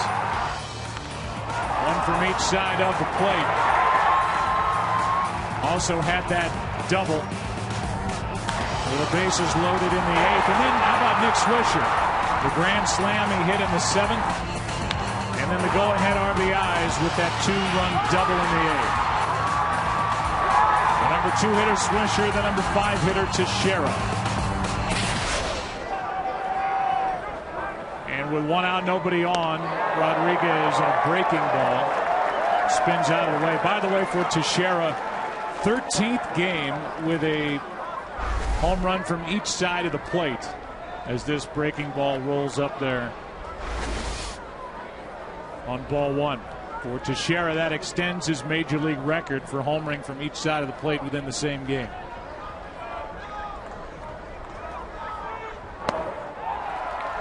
Fastball by the bat of Rodriguez, 1-1. Joe, in 1979 at Wrigley Field, I saw the Philadelphia Phillies. I was in uniform at the time. The Philadelphia Phillies won 23-22 over the Cubs. 4 years earlier, the Phillies trailed with 1 out and nobody on in the 6th inning, 13-2, and won the game 18-16. Mike Schmidt hit 4 home runs that day in 1976. He hit the first one off Rick Russell and the last one off Paul Russell to win it in the 10th inning. Those 2 games stand out in my mind as 2 of the more memorable games, but I have never seen the balance of power shift in a game like this one had from the 5th inning through here the 9th. Counts 1-2 on Rodriguez with 1 out, nobody on. That is a fair ball. Third baseman bounces it over but gets the out. That's Nate Spears for out number 2. Wally the Green Monster took to the streets of New York City this week in search of new friends and to celebrate the 100th anniversary of Fenway Park. You can watch Wally take Manhattan in a brand new video at MLBFanCave.com. Here is Teixeira, who's had that big day.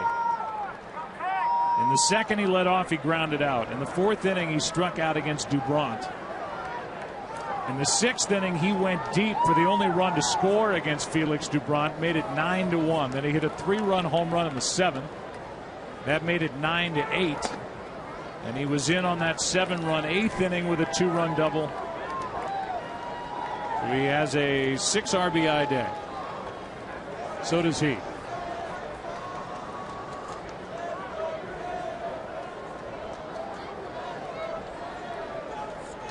Here is a 1-0 pitch. Out in front of it was Teixeira, ball and a strike. Tazawa relieved last inning, and he has restored order from the mound for the Red Sox. We're getting Swisher in the 8th, and now Cano and Rodriguez to start the 9th.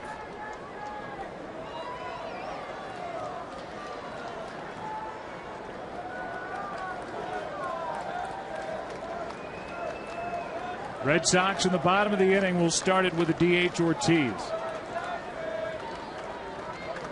Tazawa brings it, and Teixeira floats one shallow left. Spears out to grab it, and the inning is over. Now a 1-2-3 inning on the other side. We go to the bottom of the 9th.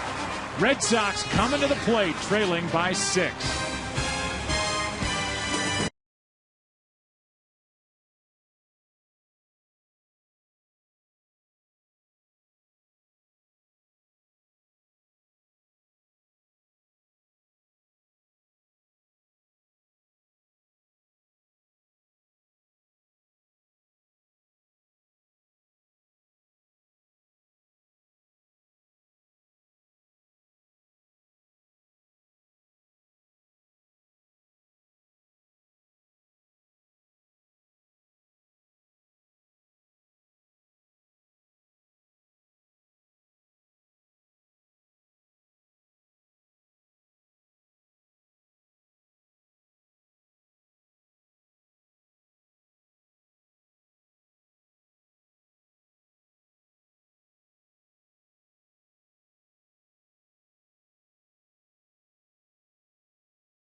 Fox, presented by Chevrolet.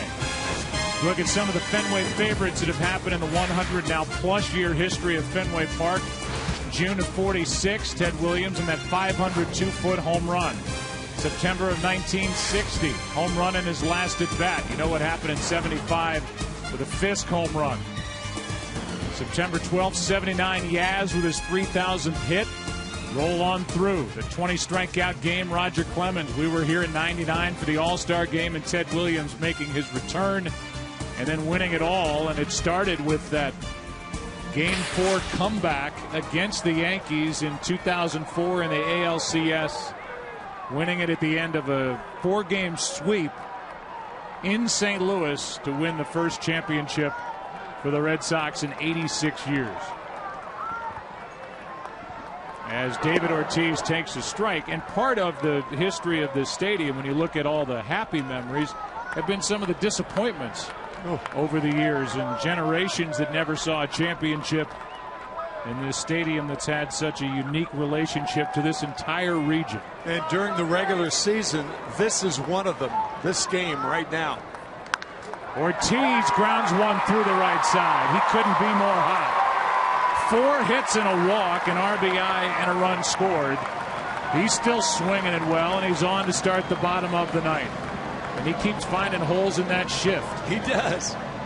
Seems like Robinson Cano, he has hit balls over his head during this series. Hit them to his right, hit them to his left. Nate Spears lifted for Nick Punto. And that's it for Boone Logan.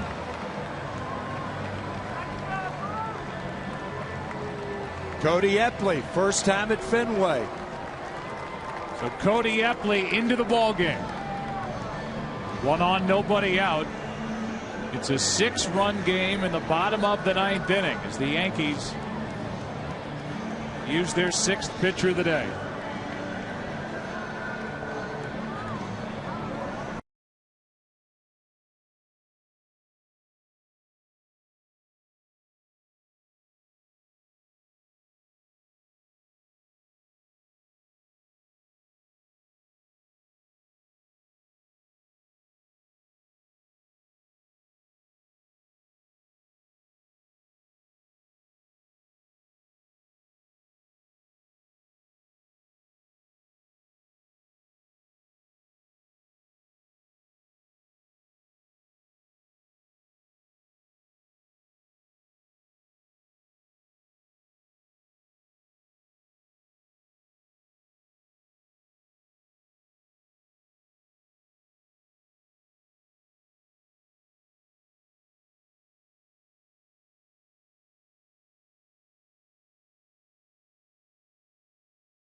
West Coast, America's most wanted, following this game, and with 1 on and nobody out in the 9th inning, Cody Epley, who got into the ballgame yesterday,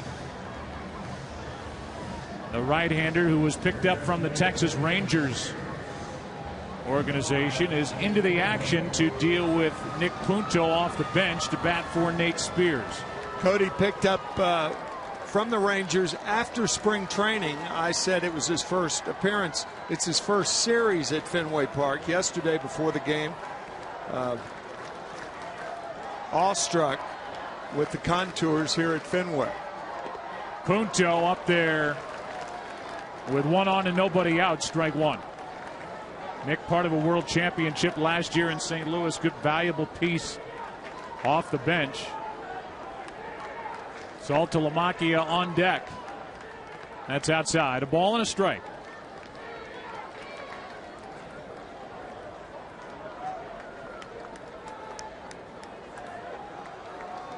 sixth pitcher of the day. Garcia, Rapata, Phelps, Soriano, Boone Logan, and now Epley, and the sidewinding right-hander misses with ball 2.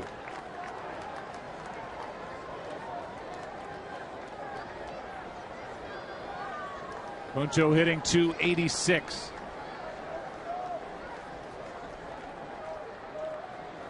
Out in front, that is caught for a double play.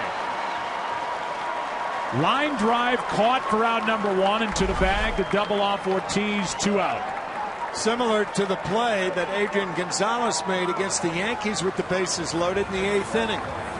But of course, the Yankees with a 6-run lead makes it very, very different. And now the batter is Saltalamacchia. So think about this from the Yankees' perspective. They have their starter last less than 2 innings. They get completely shut down by the Red Sox starter Felix Doubront. They wanted a day off in their bullpen for Robertson. They're going to get a day off, it appears, for Rivera, and they're going to come all the way back from a 9-0 deficit to beat the Red Sox as they lead it 15-9, although they won't go yet. A 2-out hit by Saltalamacchia, who has 4 straight hits, and the game will continue for Cody Ross. And Mariano Rivera is signing baseballs. Mike Harkey's going to go make a friend.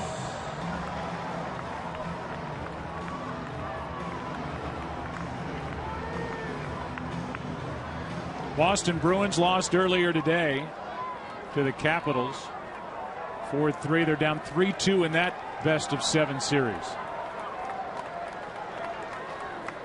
Here's a pitch up and away to Ross.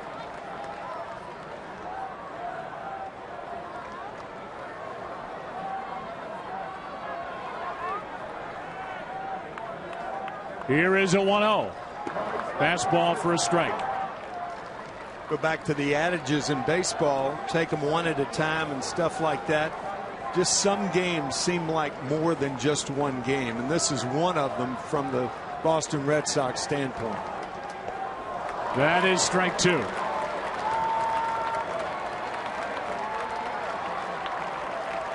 Winning the first 3 games of this homestand, now staring at their 5th consecutive loss here at home.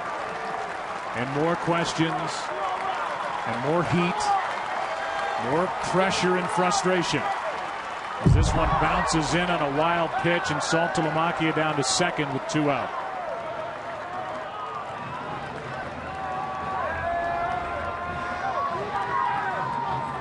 So it's Epley trying to get that final out. And when these two teams meet tomorrow night, it will be Daniel Bard, the right-hander, who threw 111 pitches his previous start against Tampa Bay, taking on CC Sabathia. Night game tomorrow night here at Fenway.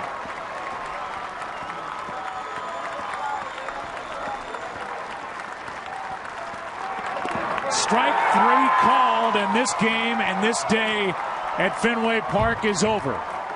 15-9 is the final. Soriano gets the win. Out of the bullpen, Aceves, who did not get an out, suffers the loss. A 3-hour, 52-minute game. And it was a tale of 2 halves in this game. The first half belonged to the Red Sox. The more important half, the back end of it, belonged to the Yankees. Tomorrow, NASCAR on Fox heads to Kansas City for the STP 400 live from Kansas. Speedway coverage begins at 12:30 Eastern. And then next week on Fox Saturday Baseball, the Brewers face the Cardinals. NL Central battle. Albert Pujols and the Angels visit the Indians of the Royals and Twins. Check local listings for the game in your area. For more information on today's game and the latest in Major League Baseball news, log on to foxsports.com on MSN. The world's favorite sports site. For Tim McCarver and Ken Rosenthal, Joe Buck, so long from Boston. Also from Pete Macheska, our producer, Bill Webb, our director. You've been watching Fox Sports, home of the 2012 NLCS and the World Series. Good night from Fenway.